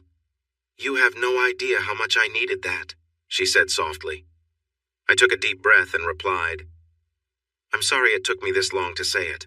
I'm still working through things, but I'm not holding on to anger anymore. At least not toward you. Before I could say more, she leaned in and kissed me. It caught me completely off guard, and I froze for a moment, then found myself returning the kiss. But reality set in quickly, and I gently pulled back, clearing my throat. Look, that was unexpected. I'm with someone else now. She looked at me with a strong, determined expression. If I want to share a moment with you, I'm not going to be told no, she said firmly, reminding me of the confident person I'd known before. I hesitated, half laughing as I tried to lighten the moment. "Well, technically we're not together anymore," I said, instantly realizing it might not be the wisest thing to say. She raised an eyebrow and, matter-of-factly, replied, "I didn't sign anything ending that." Her words stopped me in my tracks. She was technically correct, and I found myself unsure of what to say. Before I could sort it all out, she leaned in again, and I returned her embrace, letting myself be caught up in the moment. Chloe looked at me with a confident, almost mischievous grin, fully engaged in the moment. Her humor and carefree attitude were something new, catching me off guard as I realized we were both just going with the flow, enjoying each other's company without expectations. She leaned in and joked, "Quite the night, huh?" with a laugh that lightened the entire mood. We exchanged smiles, each knowing this was an unusual, spontaneous evening, one to remember without overthinking it. She rose, waving for me to follow her down the hallway, her playful side leading the way as we moved toward her room. I took off my shoes, stepping carefully so I wouldn't trip over myself, feeling a bit ridiculous, but laughing all the same.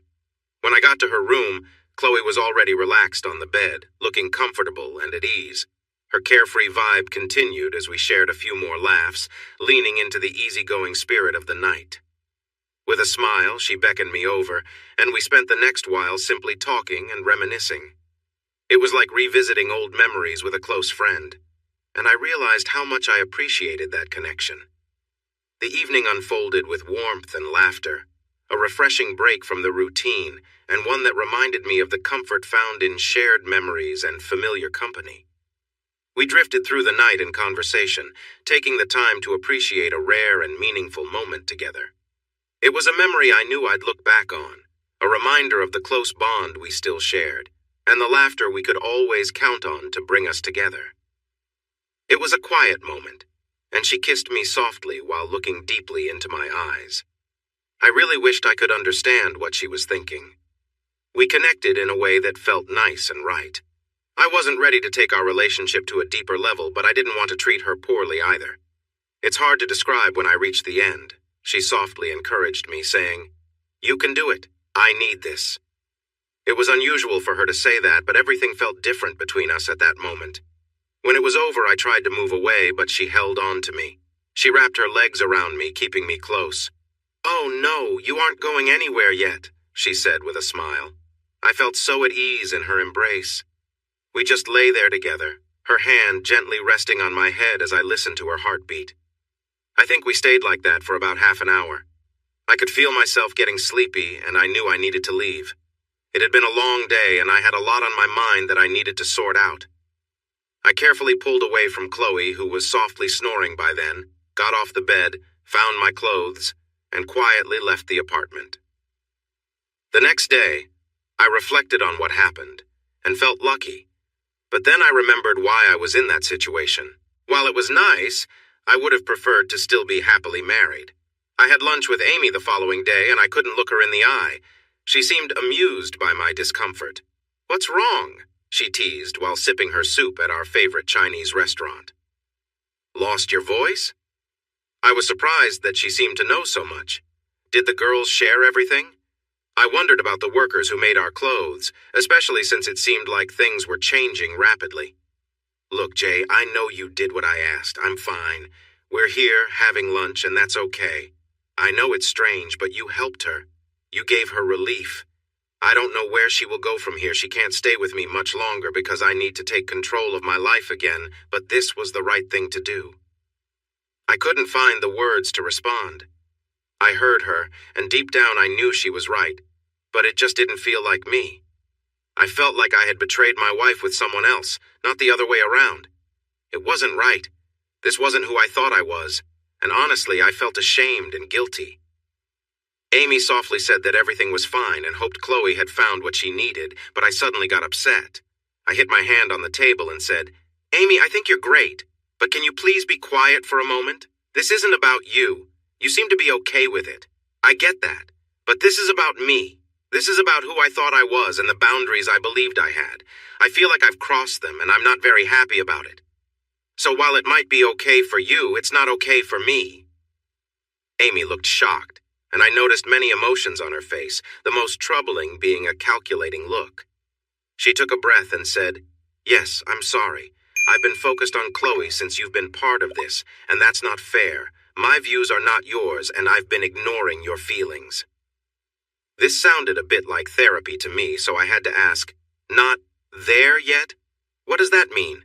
Is there a certain place to be?" She thought for a moment and said simply, "There is where we can do what we did last night, and then you can do what I asked you later. You are there because you could do it. The fact that you are questioning it now shows that you are a good man, just as I believed. It's okay. You can forgive yourself. I pushed you into this and I hold no resentment. Chloe needed it, and you know it. So take it easy on yourself, you're just being a hero again, which is a nice change from most of the guys I've met." Her words were kind and clearly just what I needed to hear, boosting my confidence. Yet I sensed there was more to discuss, and I didn't want to dive into it right then. It's a pity. It could have been a meaningful conversation, and given the events of the following week, it might have prepared me for a significant change in my life that would be out of my hands again. 3 days later, while having dinner, Amy mentioned she needed to go upstate for a PhD graduation. She had been the main researcher for this candidate, and he was having a private dinner at a hotel in Seattle to thank his team since he had just received his doctorate. I asked what the degree was in, and I think she said something bizarre like Klingon and parapsychology. I wasn't really paying much attention. She then mentioned she wanted to stay overnight since it was a 2-hour drive, and she would probably be drinking. Did I mind? I was preoccupied with an app I was working on and waved it off. "Sure, that's fine. Go ahead and enjoy yourself. I'll take Chloe to the movies or something," Amy said. "I'll text you my location if you need anything," she added.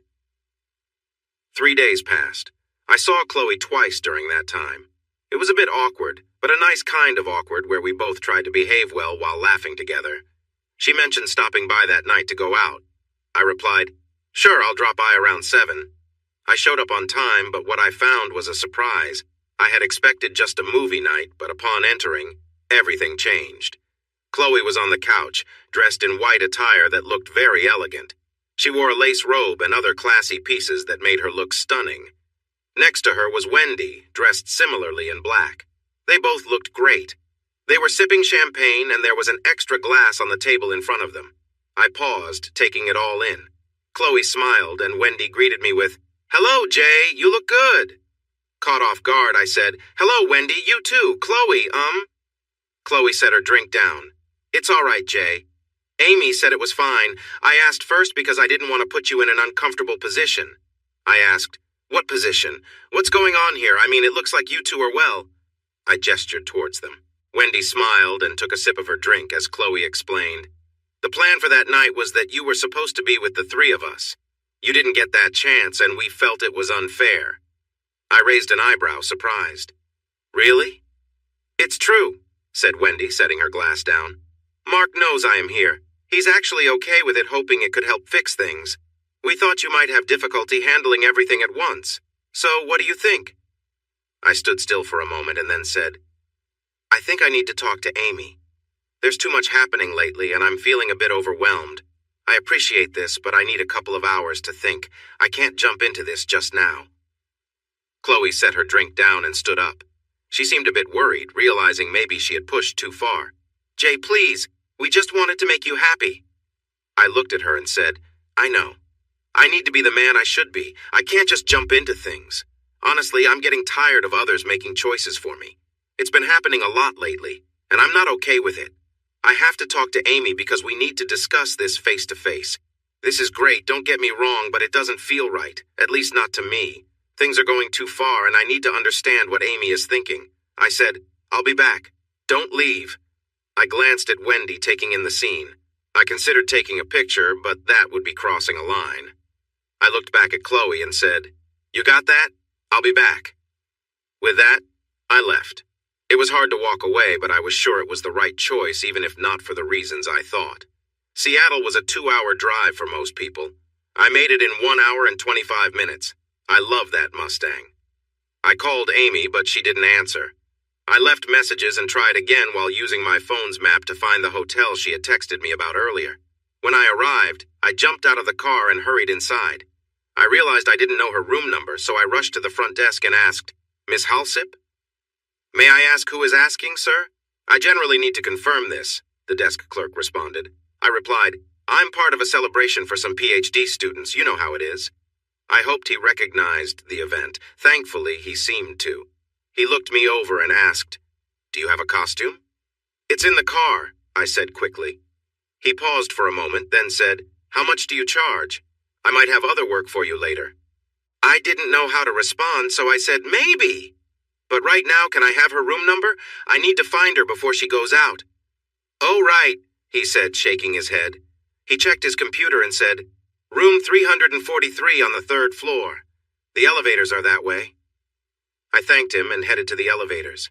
He probably figured out I wasn't retrieving any costume, but I had more important things to focus on. I quickly reached room 343 and knocked on the door. I heard Amy's voice say, Just a moment. And then she opened the door. She was wearing something unexpected. It was clearly a special day, and I had missed it. Jay, she said, clearly surprised to see me. What are you doing here? She asked, not opening the door very wide. Amy, I began, did you... Before I could finish, a male voice came from inside the room. Is that the drinks we ordered? I'm so thirsty here. The door opened a bit more, and there, behind her, was someone I didn't want to see. Jim stood there, tall and well-built, looking like a model. He wore only a robe which left little to the imagination. I was frozen in shock. I glanced at him, then back at Amy. She sighed, looking distressed, and said, I'm really sorry, Jace. I didn't mean for you to find out like this. Clearly not, I replied, feeling the same coldness in my chest that I felt 7 months ago. My heart sank just like it did then. She noticed my expression, but what she said next hit me even harder. Did you really think we would last forever, Jace? It's been amazing and I've enjoyed it, but I think we've reached the end of this relationship. It's time to move on. You should go back to Portland, and if you want to talk, we can do that in a few days after you've had some time to think. Maybe find Chloe and lean on her for support. And just like that, she closed the door on me. I sat in my car driving back to Portland. Music played, but I didn't hear it. My mind was a whirlwind of feelings and thoughts. I was focused on the fact that there were 2 beautiful women in Amy's apartment who cared about my happiness, one of whom was my wife. I sped up a little, then slowed down again. Looking back, I shouldn't have been driving, but I was too lost in my thoughts to realize it. As I drove, I replayed the evening and reflected on the last 7 months. I couldn't seem to understand it all. Amy had been wonderful. I never believed we would last forever, but I didn't know what either of us wanted from this relationship. Ending it like this felt harsh. She had helped me through so much, yet here she was, walking away out of nowhere. I needed a moment to breathe. I pulled over and allowed myself to cry. I cried for what I felt and for how I had been treated. I felt betrayed. I started to wonder if there was something about me that made women stray. After a while, I wiped my eyes and got back on the road. I realized I needed to be stronger. Amy had been just right for me. She even helped Chloe cope. She had done such a good job that I could think about moving on without falling apart as I had before. It felt lucky to have met someone who understood me when I needed it most. Then a thought crossed my mind. An outrageous thought crossed my mind, one that seemed impossible, and I was annoyed with myself for even thinking about it. The more I pondered it, the more I examined it, the less I could dismiss it. It explained many things I had wondered about, and honestly, it was so strange that it felt believable. Of course, I had no proof it was real. But as I drove, I came to some conclusions. I needed to explore this wild idea. I had to find a way to either prove or disprove it. I couldn't return to playing with Chloe and Wendy, but I had to talk to them. Surprisingly, I felt focused and not as upset as I had just a moment before. If I was even partially right, there was no point in being upset over what had happened that night. If I was wrong, well, I could always feel sad about it later. When I got back to Amy's apartment after 1 hour and 23 minutes, because I have a habit of timing things, I walked in. The girls were still there, now wearing comfy clothes, sitting on the couch and watching a movie. They both looked at me when I entered, and Chloe stood up slightly, unsure. "You're back," Wendy said, a little too cheerfully. I needed to handle this carefully, as their reactions could tell me a lot. So I tried to keep my expression serious. I said in a calm tone, "Amy and I are not together anymore. I found out in a way that felt very similar to how I learned things while in Montana. I need some time. Honestly, as much as I would love to stay, I can't right now. My mind is all over the place, and I just need to leave." I watched the girls closely. I noticed Wendy's quick glance at Chloe, which was easy to read as if she was saying, "Now's your chance." I also saw Chloe stand up with her hand over her mouth, her eyes wide. With real concern, she said, "Oh no, Jay. Please, not again. You don't deserve this." She was right. I didn't. A wave of frustration bubbled up inside me. "It seems I am the issue here. Twice in 1 year. You can do the math." Chloe looked unsure of what to do. She reached out, but she couldn't quite reach me from where she was. She hesitated on the couch, clearly torn between wanting to comfort me and feeling unsure about our connection. I turned to Wendy, who was looking back and forth between Chloe and me, like a spectator at a match. I couldn't tell what she was thinking, but it was clear she felt out of place in this moment. "Look, I need to leave. Chloe, honestly, if I were you, I'd pack your bags and head back to Spokane now. Amy mentioned she thinks it's probably time for you to go. I don't think staying here is a good idea."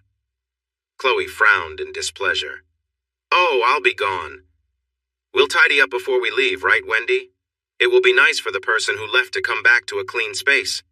I didn't mention that just a few days ago the situation was different for me. Honestly, it felt good to have support at last. Look, I'll keep in touch. Wendy, it was great to see you." I nodded at Wendy and she nodded back. "Come visit us, Jay, please, we miss you." I nodded again and looked at Chloe. She said, "Jay, talk to me, don't be alone, come find me." I nodded to her too and replied, "I'll be back soon, I promise. I just need to sort things out for myself." I gave them a small smile and added, "Don't worry, I won't disappear again. Not this time. I just need some time." I turned, placed the key to Amy's apartment on the kitchen table, and left without looking back. I spent the next 2 weeks working hard both on my job and on a personal project. At first, I wasn't making any progress until I had a great idea, set things in motion, and then waited for results. Within 24 hours, I got some answers, and they weren't good. Within 5 days, I had more information. By day 10, my worst fears were confirmed. I closed my laptop, staring blankly at the coffee shop where I was working, shaking with the weight of everything I had learned. I got another cup of coffee but spilled most of it because my hands were shaking. I apologized to the barista for the mess, not making any friends that day. Sitting down again, I realized I had 2 things to figure out. I needed to understand my feelings about everything, Amy, Chloe, and so on. Then, I had to decide what to do about it. I thought I could resolve it all before lunch. In truth, it took me several days, but I decided I had to face things directly. I made my choice and was ready to act.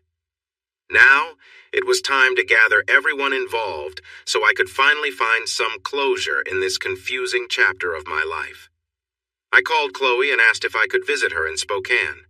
She had returned there, and we had been texting every day. She was worried and kept saying that if I didn't come back to see her, she would come to me and stay for good. I had been keeping my distance, using every excuse I could think of, but now it was time to confront everything. I requested that she make sure Jim, Kathy, Mark, and Wendy would be there too. I sensed hesitation in her voice, but she was hopeful this could lead to some healing. She asked nervously, "You're not going to cause any fights, are you? I don't want any more mess to deal with." I chuckled a little and said, "No, I just really need to talk to them. I haven't talked to Jim or Kathy since that night, and I need to clear the air with Mark and Wendy too. Don't worry, there won't be any shouting." She replied, a bit unsure, "Well, if you feel that way, then yeah, I'm sure they would love to see you. Tomorrow night? Can we do it in 3 days instead? I have one more thing to take care of." "Sure," she said. "I can't wait. Please promise me you'll stay." "We'll see," I answered. "Let's not rush things." I could hear her disappointment, but she understood. "See you soon. I can't wait." I had one more task to finish that night, and I completed it quickly. Then, I just had to wait. 3 days later, I was in Spokane. Not much had changed except the season. I was at the corner bar having one beer, just one, and thinking through everything. I had a lot to say tonight, and I wanted to make sure I covered it all. I knew some facts, had figured out others, and guessed some things I needed to know which was which. I finished my beer and turned to leave, then saw Sam standing behind me. "Hey man, back again. Do you want that beer?" I laughed and said, "Sam, I would love to, but I need to go see Chloe first. Once I'm done, we are definitely having that beer, and I'll even let you buy it." I patted him on the shoulder and walked out. As I drove up to my old house, I noticed Jim's red Ford Explorer parked outside. He was early, but that was expected. I walked up to the front door and rang the doorbell. It felt strange. The door opened, and there was Chloe, smiling at me. She looked great. Nice blouse, well-fitted jeans, her hair styled, and just a bit of makeup. "Come on in. You don't need to ring the doorbell. This is your house, too." In a way, it was I had been helping her financially for the past 2 weeks, and I felt fine about it. I entered the living room and saw Jim and Kathy on the couch with Mark and Wendy at the table, while Chloe sat in a chair. Everyone stood up, and I could sense the shared breath of surprise. Kathy held Jim's hand tightly, and Wendy reached for Mark. No one spoke. They just stared at me. I looked at them, seeing their concern. They wanted me to feel okay with everything, to return to how things used to be. There was a big issue hanging in the air that no one wanted to address. I knew what I needed to say, but now was not the right moment. The gathering wasn't complete yet.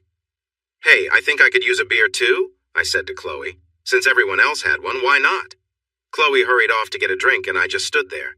Eventually, Kathy said casually, "You look good, Jay." I smiled back and replied, "You too, Kathy." I wasn't going to make things easy, but I also didn't want to be rude. Chloe returned with the drink, and everyone settled down again. Jim played with his drink and asked, "How's Portland?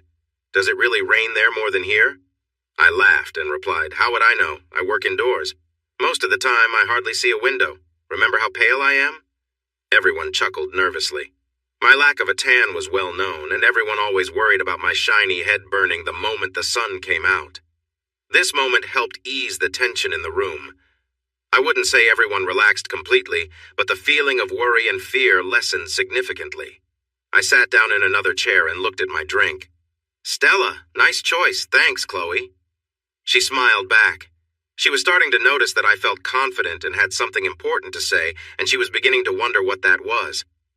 "Look," I said, "I have a lot to discuss. I need to ask some questions and learn a few things, but that can—" Just then, the doorbell rang. Chloe started to stand up, but I jumped up first. "Let me get that. I'm expecting them," I said.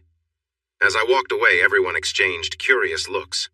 I opened the door, and there was Amy right on time. She was wearing a simple skirt suit, her hair pulled back. She looked surprised to see me at the door, but she quickly composed herself. "Hello, Jay," she said after a moment. "I didn't expect to see you here." I could see her thinking, and I smiled at her. "Well, I'm here. I'm sure you can figure out what that means. Please, come in." I noticed she hesitated, considering if she wanted to go into a stranger's house with me, but she stepped inside anyway. I was relieved because if she had left, I wouldn't have been able to keep her there, and it was important for her to be here. In many ways, this was all about her. "Come on in and meet everyone," I said. "I've talked a lot about them." She entered the living room and took a look around. Mark and Wendy stood up and stared at her. Wendy took a deep breath, and so did Kathy. "Guys, I'd like you to meet Amy Halsip. I'm sure the private investigator you hired told you all about her," I said. Amy nodded at everyone, and then looked at me questioningly. "You know what? I don't really know why I'm introducing you to her," I said, dropping back into my chair and picking up my drink. "You all know each other anyway, right, Dr. Ingram?" To her credit, Amy didn't react strongly. She must have sensed something when she saw me at the door. She avoided my gaze and turned to Chloe instead. "Chloe, could you please make some tea? I could really use a cup." I recognized the delay she was trying to create. "Doctor, sit down, let's talk," I said. Finally, she met my eyes. For once, she seemed unsure of what to say. There was a tense tone in my voice that filled the room. Mark and Wendy exchanged worried glances. Jim and Kathy held tightly to each other, not daring to look around. Chloe busied herself in the kitchen and soon returned with a cup for Amy, handing it to her. "Okay," Amy said. "Enough of this. Please explain yourself." She folded her arms and gave me a fierce look. I studied her for a moment before speaking. Mark and Jim, I have a few questions. I need you to answer honestly. Whatever you need, Jay, Mark replied, his voice shaking just a little. Right, Jim added. If you know about her, he nodded toward Amy, then there's no reason for us to lie. You'll get the full story. Agreed? Everyone else nodded in agreement. At this point, I felt I could trust them.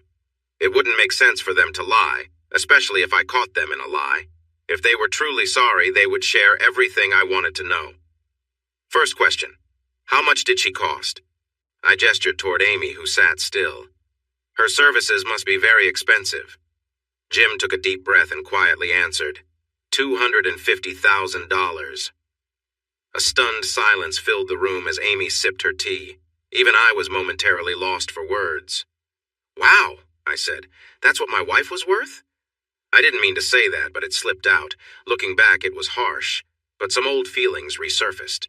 Jim reacted strongly. All four of them seemed taken aback. That's not how it is, Jay. We were trying to fix things. That's what friendship is worth, and then some. I didn't respond. Instead, I focused on Amy Dr. Ingram. So, can I call you Jessica? Given our history, I hope that's okay. Amy Jessica looked at me calmly. You won't be aggressive, Jay, I know that. I'm sorry for everything. It was needed. You needed help and I provided it. The profile didn't cover everything as I would have liked. I simply stared at her. Finally, I asked, do you have any idea how difficult you are to find, Jessica? There's hardly anything about you online. No one seems to mention your group.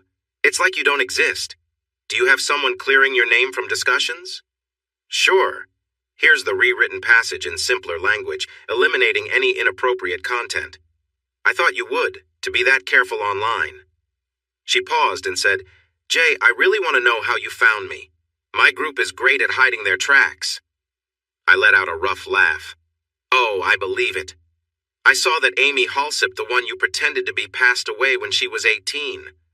I think you meant for me to discover that. It seems like the mystery background was meant to draw me in, right?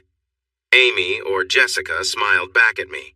Your profile did seem to lead that way. I leaned back. I bet it did, I said, especially if this group was encouraging it, pointing to Mark and the others. So all the secrets are coming out now, huh? Should I go through them for you? You can correct me if I'm wrong? Everyone just stared at me with serious faces. I took another sip of my drink and focused on Chloe, trying to read her expression before I started. So, that day in Montana, you all had been drinking and joking around all day. After what happened the night before, you thought I would be okay with sharing and you had been getting ready for it all day, right? I looked around, but no one met my gaze. Point made. You, Jim, Kathy, and Mark, you all had planned this because you had done it before, hadn't you? This wasn't your first time, was it? Finally, Wendy looked at me and said, Yes, how did you know? When I went upstairs to get my keys, I saw you and Mark with Kathy. Wendy, you are great, but you wouldn't let Kathy do something like that just because you were having fun. You had done this before. It was clear just by looking at you. Kathy bit her lip, and Jim glanced at her. I had to wonder if Chloe knew about this. Had she been included before? I looked at Chloe, who was steady and unreadable. Honestly, I want to believe she hasn't, because if she had, that would change everything. I think you all talked about it all day and were nudging her toward it, right? Chloe bit her lip too, but kept her gaze steady. Kathy then said, Yes, we have done it before. No, we hadn't included Chloe or you. She knew about it, though. She's smart and caught on weeks ago. We wanted to include you both, but weren't sure how. You're a straight shooter, Jay. We like you, but we didn't know how you would react if we just said it outright. The whole weekend was meant to see how open you and Chloe would be. I nodded. I figured, but I still don't understand why I was sent to chop the tree. If you were trying to cheer me up, why not have me drink slowly during the day? Because we just wanted to enjoy ourselves. We thought you were okay with it from how you reacted the night before. The girls were excited about you based on what Chloe had shared. They thought you were great, Mark said. So I return. I'm tired and irritable. I take a bath, you offer me drinks, and then I just fall asleep in the middle of a game. That must have interrupted your plans, right? There was a brief quiet, then Jim spoke. We had been looking forward to it all day. We had only one more day there, and we made a mistake. The drinks were too much. We tried to wake you, but you didn't stir. We thought we could party, and you'd get all the girls to yourself later to make it up to you. You'd be fine with it." "Ah, yes, the second chance reason," I said. Everyone looked away except Wendy, who said, "No, it wasn't like that. We wanted to help make your dreams come true. Even Chloe thought so." I said with a strained voice, "Wendy, whatever you thought was happening, it felt like a second chance to me. No amount of other girls could change the fact that my wife broke her promises to me based on an idea no one really thought through." It was quiet after that. No one knew how to respond. After a moment, I continued. "So you kept playing your game? Two of you got close? Clothes came off, and it just started, with the idiot over here sleeping right in front of you?" More silence. More looks away. "And then I woke up and saw what I saw. I left in a daze. After I left, you all eventually realized I was gone. Chloe panicked, and you all figured that I must have seen something troubling and left. You didn't know what it was, but it must have been serious for me to just go, right? So the search for me began. Someone took Chloe home to the road and got to a place where she could use her phone. She called urgently, and when she got back, I was gone, and that was bad, yes?" Everyone exchanged looks, and Mark finally said, "Pretty much." Jim added, "We looked for you for days. We called the police, but they found no signs that anything was wrong. They just said you left, and that's not against the law. We hired a private investigator, and it took him a couple of days to find you in Portland." "Then you came back," Kathy said, "and you talked to Chloe." I nodded. "Yes, I did. Until then, I imagine you didn't understand what I was feeling or what I had seen. When I came back, I told you everything what I saw, how it affected me, and how I was dealing with it." "Right?" I asked Chloe. She just nodded, and a single tear fell from her eye. "When Chloe told us what you'd said, we were heartbroken," Wendy said. "Not as much as I was," I replied, unable to hold back. "Well, obviously," Wendy shot back, giving me a disapproving look. "We realized right then what we had done. We messed up. Not you, but us. We were too pushy, too eager, drunk, and foolish. We didn't know what else to do. You were gone. Chloe was scared and alone. We couldn't blame you. What happened was awful, and we never thought it through." There was a heavy silence. "And then we come to Dr. Ingram," I said, looking at Amy. I shook my head. "This is exactly the sort of silly idea you all would come up with without me to stop you." "We couldn't just leave it, Jay," Mark said. "We hurt your marriage. We damaged a relationship that we all care about. You were the best among us, and we ruined it. We had to do something. So you hired the best. Ingram and Associates, Covert Recovery. That's what it says on your cards, right, Dr. Ingram? Your specialty is helping people in ways they don't realize they need help. I've heard you often work with soldiers coming back from tough missions," I said. "Yes," Amy said. "They hired me to help you get back on track and possibly reconnect with your wife." "Doctor, was it your idea to follow this plan, or was it theirs?" I asked, pointing at the others. "If you want the truth, it was a mix of their ideas and mine. Once they reached out to me and explained everything, we talked and they gave me a profile of you. My team spent 3 days reviewing it with them. I have to say I was intrigued. Honestly, and I'm not just saying this to flatter you, Jace, there aren't many people like you. Everyone has their own problems, but you treat people well. You have standards and hold to them. You genuinely seem to be everything they said you were. I had to see for myself if you were as they described," Amy said, her tone growing more passionate. "And was I?" I asked, my tone serious. "Did I measure up?" She looked at me, then away, and quietly answered, "Yes." Then she turned back and continued, "Since we're being honest, please know it wasn't just a job for me. At first, you were struggling, but I began to care about you. It made my work challenging at times. What I wanted and what I needed to do were often very different, and that was difficult. You are a good person, and towards the end, it became tough."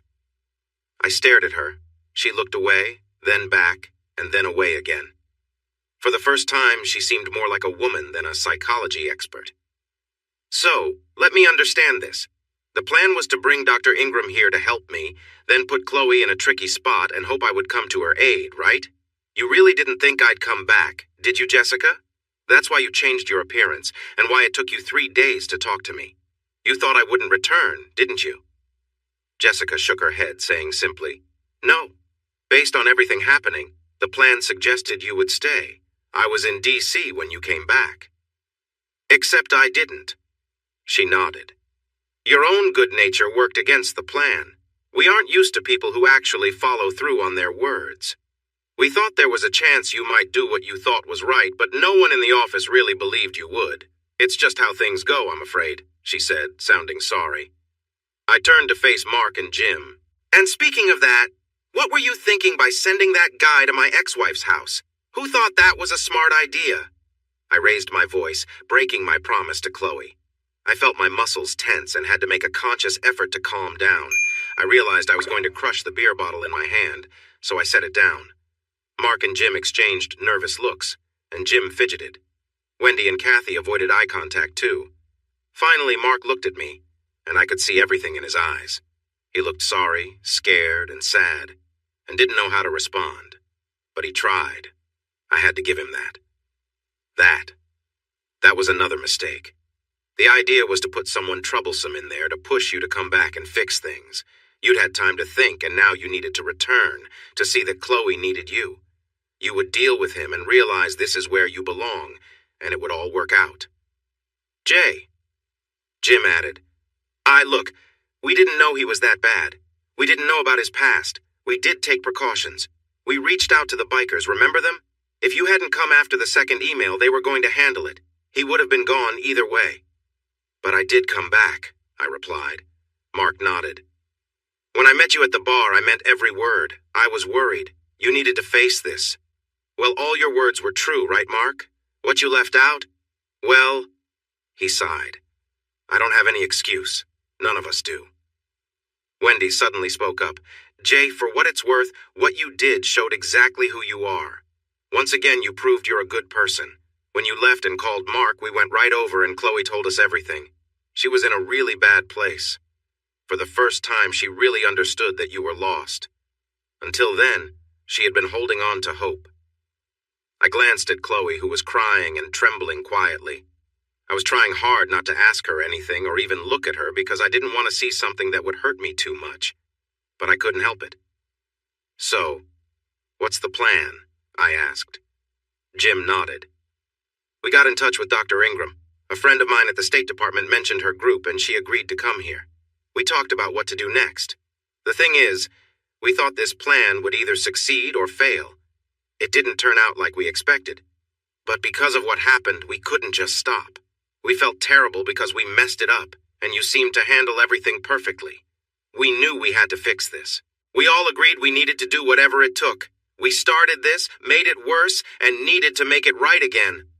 I chuckled quietly. Good thing I'm not the brightest, huh? You've really outdone yourself, Jessica. I never saw it coming. Suddenly a thought struck me. That was what all that was about before I left, right? Saying, give me a reason to come back was just you having your fun before I went away, wasn't it? Jessica looked a bit embarrassed and managed a small smile. That's why we acted the way we did. You revealed your true feelings then. It didn't matter anymore. I feel foolish. Jessica pressed her lips together and said, Jay, I'm very skilled at this. Don't blame yourself. This is the result of years of training. In some ways, I hate my job. Yet in others, I help people. It's not typical, but it works. The only reason you are here now is because I helped you get here. And let's be honest, it wasn't the worst thing to happen, was it? For either of us. She turned to Chloe and added, I know this might sound strange, but you're lucky, Chloe. Jace cares about the people he is with. I don't know how much experience you have, but I would hold on to him. Men like this are rare. Well, great, Dr. Ingram, I said. You're right. Maybe one day I'll forgive you, but not today. I ended that more harshly than I meant to, but I was upset, and I had my reasons. So what's next? Do you have a new plan? I asked, turning back to Mark and Jim. We decided to keep trying. We needed to keep going. Here's the revised version of the text you provided. So we can begin with Dr. Ingram returning and moving forward, and then Chloe made her own decision and came to you. Remember, Jace, said Jessica. All of this was necessary. It was real and right. Chloe needed your forgiveness, and you needed to forgive her. You also needed to remember why she was your wife. Having her come to me meant you had to face it. There was no choice. We had to go with it. I nodded. Oh, I see it, Doctor. I completely understand. It's a clever plan, I must admit. So that continued, and it went well, And then we come to Halloween, I said. I have to say, I'm quite confused about that. We went to the club, what happened happened, and then you sent me home to be with Chloe. I don't get that at all. Jessica sighed. It was a chance to achieve several goals at once. It was a chance to show you that being part of a group wasn't as bad as you thought, to help separate that feeling of being betrayed. It was also about allowing you to connect with Chloe, and it was suggested to me that you should enjoy yourself. You had been through too much, and it was time to restore some balance. I nodded, understanding. Ah, I see it now. Wow. It seems everything we did was carefully planned, wasn't it? Jessica briefly looked away and said softly, No, not really.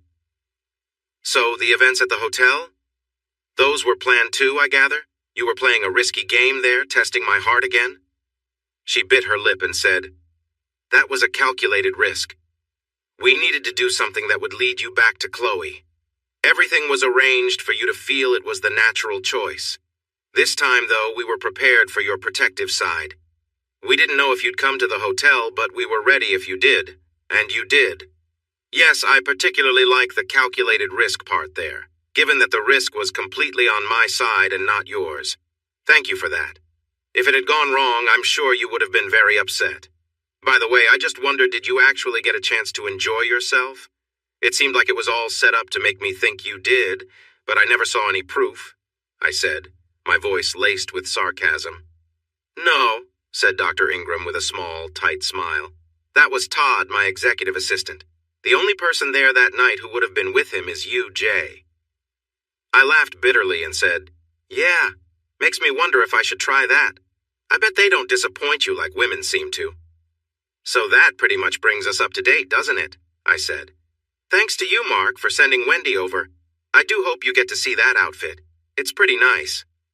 I winked at Wendy, and she actually blushed. With everything going on and all the tricks being revealed, she actually blushed. I guess you're wondering how I figured it out? I looked around. I could see the curiosity in everyone's eyes, but no one spoke. Well, to be honest, I knew from the very beginning that you were not the real Dr. Ingram. I had no idea who you really were, but didn't dig too deep. It was easy to find out that your identity wasn't true with a simple online search. Adding to that, you clearly had some therapist training. So I realized that not everything was as it seemed. Still, I went along with it. I have to admit, I did, even though I knew something was off. I still needed it. I thought maybe you were in hiding or something like that, but honestly, I just didn't want to investigate further. So great job, everyone applauds. You were all right. But the real surprise hit me while driving back after a breakup in Seattle. As I drove home, I couldn't help but think how Dr. Ingram was just what I needed, and now two lovely ladies were waiting for me at home. Wendy blushed again. How lucky could one guy be? It felt so perfect. Then I started to wonder, what if it really was meant to be? I thought back to how Amy showed up, how she wouldn't let me go, and how she liked the same things I did. I thought she didn't know much about those things, and at first I believed I impressed her. But what if she learned about them just to connect with me? Then I remembered those emails I received, telling me to come back home. I discovered the server they used and didn't look further. But upon checking again, I traced them back to your email server, Jim. I know you aren't great with technology, so I was curious about how that happened. I talked to my friend, the one Mark mentioned. It turns out he set it up for you without knowing it was aimed at me, and he's not happy with you, Mark, just a heads up. Don't go turning my friends against me, it never ends well. So we have emails from your team to me, and the idea that Amy might have been sent to me. How do I find out if that's true? Let me tell you, it was tough to find Dr. Ingram. There was no website, no online trace at all. Want to know how I found you? Well, I didn't. The group did. Remember that app I was developing where you ask the world questions? Well, guess who helped come up with some questions? You guessed it, this guy. I nodded at myself with both thumbs up. So I added a question. If I needed help for some behavior changes that needed to be kept completely secret, where would I go? And out of nowhere, two people pointed to you. I didn't expect anything would come of it, but there it was. I had to do some research to find a picture of Dr. Ingram. By the way, you can find your name on a conference website from 2008, Doctor. You might want to look into that. After that, I found out a lot about you. Your group is quite exclusive. I paused to take a breath. The room was silent. Everyone was listening closely. I sent you an email from Mark's company after I found out your email address. Oh, and Mark, I added a couple of new filters on your server. The security job my friend did on your IT system is good, but once you know the password, it's easy to get in. He is pretty upset with you, by the way. The email I sent was about a billing question, and your team at Ingram's replied, which linked you to them. The last detail to get you here was another fake email asking you to come today to discuss a case, urging you not to call because Jay might hear the call. Honestly, once I figured things out, it wasn't as tough as you might think. There was silence again, and I took another sip of my drink. That brings me to my final 2 points. First, what do I do now that I know? Everyone stared at me, and no one said a word. How do I make it clear to all of you that you not only messed up at the start, but also made it worse with lies and tricks, putting my ex-wife at risk? My voice was calm but firm. I was very angry and trying hard to keep it together. How do I show you that as friends, you have done everything possible to make me want to make your lives as difficult as you've made mine? What should I do about that? I could respond with anger like a hurt partner might. Mark, his voice shaking, said, J.I., everything you said is true, but it wasn't meant the way you think. Yes, some things were sneaky, but we had to act. We couldn't just sit back and do nothing with the way things were. You weren't exactly answering my calls. If any of us had just shown up, it wouldn't have ended well. I nodded. He made a valid point. Kathy jumped in and said, Jay, everything we did was out of care for you. We never wanted to hurt you more than we already had. We couldn't leave things as they were. We had a responsibility. Chloe was heartbroken, and so were you. I leaned in and spoke to Mark, but I meant it for everyone, trying to stay calm. I get it, I really do. That's why we're having this talk now instead of being in a worse situation. But you need to understand that while I see that much of what you did was for a good reason, nearly everything that's happened to me in the past 4 months was built on false beliefs. I felt misled and controlled. And it's important for you to know how that feels. My friends did this. They created a story for me to believe and then took it away, all supposedly to help me. And remember, this whole mess started because of a mistake you made. Do you understand that? Am I making sense? Everyone had their heads down now. What do you want us to do, Jay? Wendy asked softly. But I wasn't done, so I ignored her. I also want you to know something else. Even after everything I saw, I knew Chloe. I knew she would feel terrible once she saw how I felt. I knew it would hurt her deeply. I was certain she would reach out to me and need support from you all. I understood her and what her reactions would be. It was something I questioned since I never would have pictured her in this kind of situation. And it hurts, but I know she cared for me. I couldn't look at Chloe as I spoke. I trusted that I knew her well. Even though I was hurt, I believed she was the person I thought she was inside. But now, you've changed some of that for me. I can't trust anyone in my life right now because I feel everyone has tried to manipulate me. In your attempts to help, you've taken away my ability to trust the person I thought I knew best, along with the hurt you caused that night. Do you understand what you've done? Can you see the extent of the damage? Wendy and Kathy began to cry as I spoke. Jim stared at his hands and Mark shifted in his seat, searching for words. I raised my hand as Jessica began to speak. Amy or Jessica, whatever name you want, I said it before and I'll say it again. Please be quiet. I don't want to hear anything from you right now. Maybe later, but right now, just let me finish. I looked at them, and it was time for my final question, the one I really needed the answer to. I turned to Chloe, who had stopped crying and was staring at me, fear and worry in her eyes. There's one thing I need to know. How much did Chloe know? How much was she involved in this? There was silence, and in that moment I understood everything. It hurt deeply. So she knew. I turned to face them. If I thought my heart was breaking before, it was shattered now. I didn't think I could handle this, but I needed the truth. She knew some things, Mark said. She had no idea about the trouble with the person living with us. We only told her when you went back to Portland. I forced a smile. I bet she was pleased to hear that. But then I dropped the smile and continued. Because I sure am not. Mark, we need to talk about this. He looked down, defeated. Yes, we know. We made many mistakes. We were just trying to fix things. You understand that? I turned back to Chloe and saw tears welling up again. I could see her softly saying, "I'm so sorry," and "please," repeatedly. She wanted to confront us when we revealed what we had done.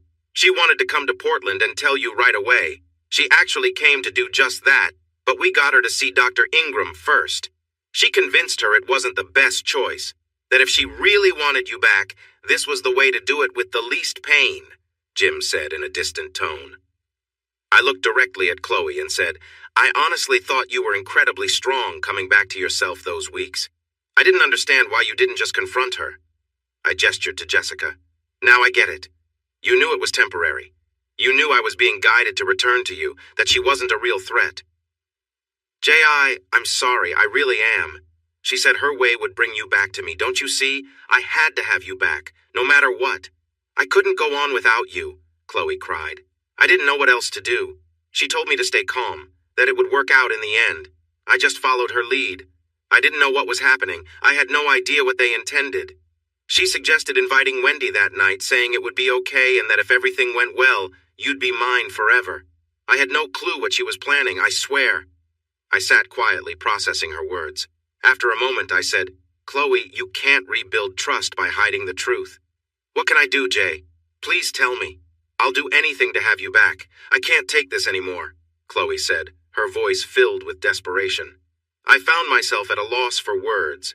I had known this moment would come since I set up this meeting. Part of me wanted to clarify everything to make a decision. I had been torn about whether I could forgive Chloe, whether she truly understood. And now, here we were, and I had no idea what to say. I was still hurting from how I had been treated and the betrayals I'd faced, but I still wanted to love her. I had no one else to turn to. "Can I say something?" Jessica asked gently. I nodded in reply. "You are a good man. Everyone knows that.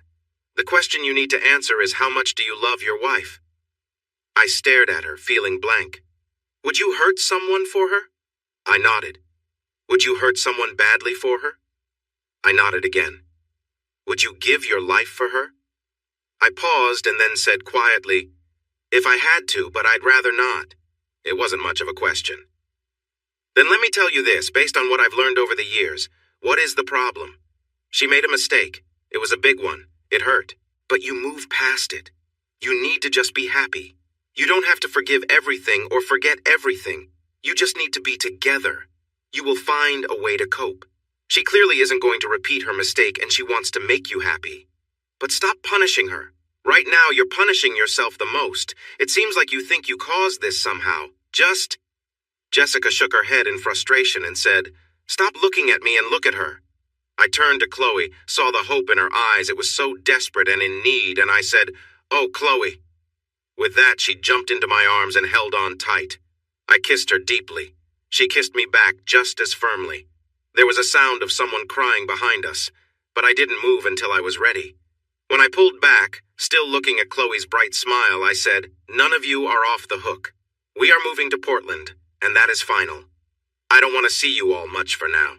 You have a lot of trust to rebuild, and I'm not sure it's possible. If I sense any tricks from you, you won't like my reaction. Do we understand each other?" I got a chorus of yes, and one playful "get a room" from behind me, which made me smile. "Okay, all of you please leave. I have things to do," I said without turning around or letting go of Chloe. As they left, I called out, "Wendy, you did keep that outfit, right?" Which made her blush again. It has been 2 years since that day. We moved to Portland, just like I promised. Chloe is still my wife. She found a new job there. There's always a need for good nurses, and we have made new friends. We still visit Spokane occasionally. We were just back for a wedding and saw Jim, Kathy, Mark, and Wendy at the reception. They looked the same, and it was clear they wanted things to be like before. They tried really hard, but it wasn't the same. At least now we can be polite, which is a step forward. Jim keeps asking me if I want to start a business with him. He dreams of a big company with employees, but even though I don't completely trust him, I'm happy with what I'm doing now. I understand why they acted the way they did. They tried to fix something they messed up, but I haven't truly forgiven them yet. I always knew they had a tendency to make mistakes, but I didn't realize how it would feel to be on the receiving end. Sometimes I think about getting back at them. But for what? They didn't mean any harm. They just assumed I was okay with everything because they were not thinking straight and misunderstood my feelings. I wonder what I would have done if I hadn't been busy with the tree. Would I have gone along with them if I had been in their state? I think the answer is probably yes. Given that, I can see why they acted the way they did. Their actions were definitely not right, but I can understand where they were coming from. No one was trying to take anything from me. It was just how things turned out. I am still hurt and angry, but life is too short for that. I don't easily forgive, and I definitely won't forget. Yet it's clear they want to be friends again, and they are really trying to make things right. They spent a lot of money trying to fix things, which makes it hard to stay upset. So we invited them to a barbecue in a couple of weeks, which will be interesting. I still remember the promise they made, and I tease Chloe about it now and then. Chloe and I are closer than ever. She has a brighter spark in her eyes, and last year we went to Hawaii for our anniversary. I can still picture her from that trip, and sometimes I see a bit of sadness in her eyes when I react in certain ways. I've told her that's something she has to manage herself. None of us come through tough times without some scars. Dr. Ingram returned to her clinic in Washington, D.C., but she visited a couple of months ago while in town. She asked if I would let her use my story for a book she is writing, keeping my identity private. She thinks I have what she calls a chivalry complex and wants to explore it. I don't mind and told her she could go ahead as long as no one knows it's me. In our relationship, Chloe and I have opened up more to each other. We've had a few experiences with other couples, and I was really nervous about it, and she was even more anxious. We wanted to see if we could manage it, and while it was enjoyable, we agreed it was not something we wanted to do regularly. That being said, I have taken Chloe to a certain club a few times now, and Wonton is becoming a good friend, quite a special friend. We socialize with her, and her real name is Sophia. I can't wait for Halloween this year. Hey everyone! Thanks for watching. Don't forget to subscribe and turn on notifications so you won't miss any of the exciting stories we have coming up. What do you think about the characters in this story? Let us know in the comments. We'd love to hear from you.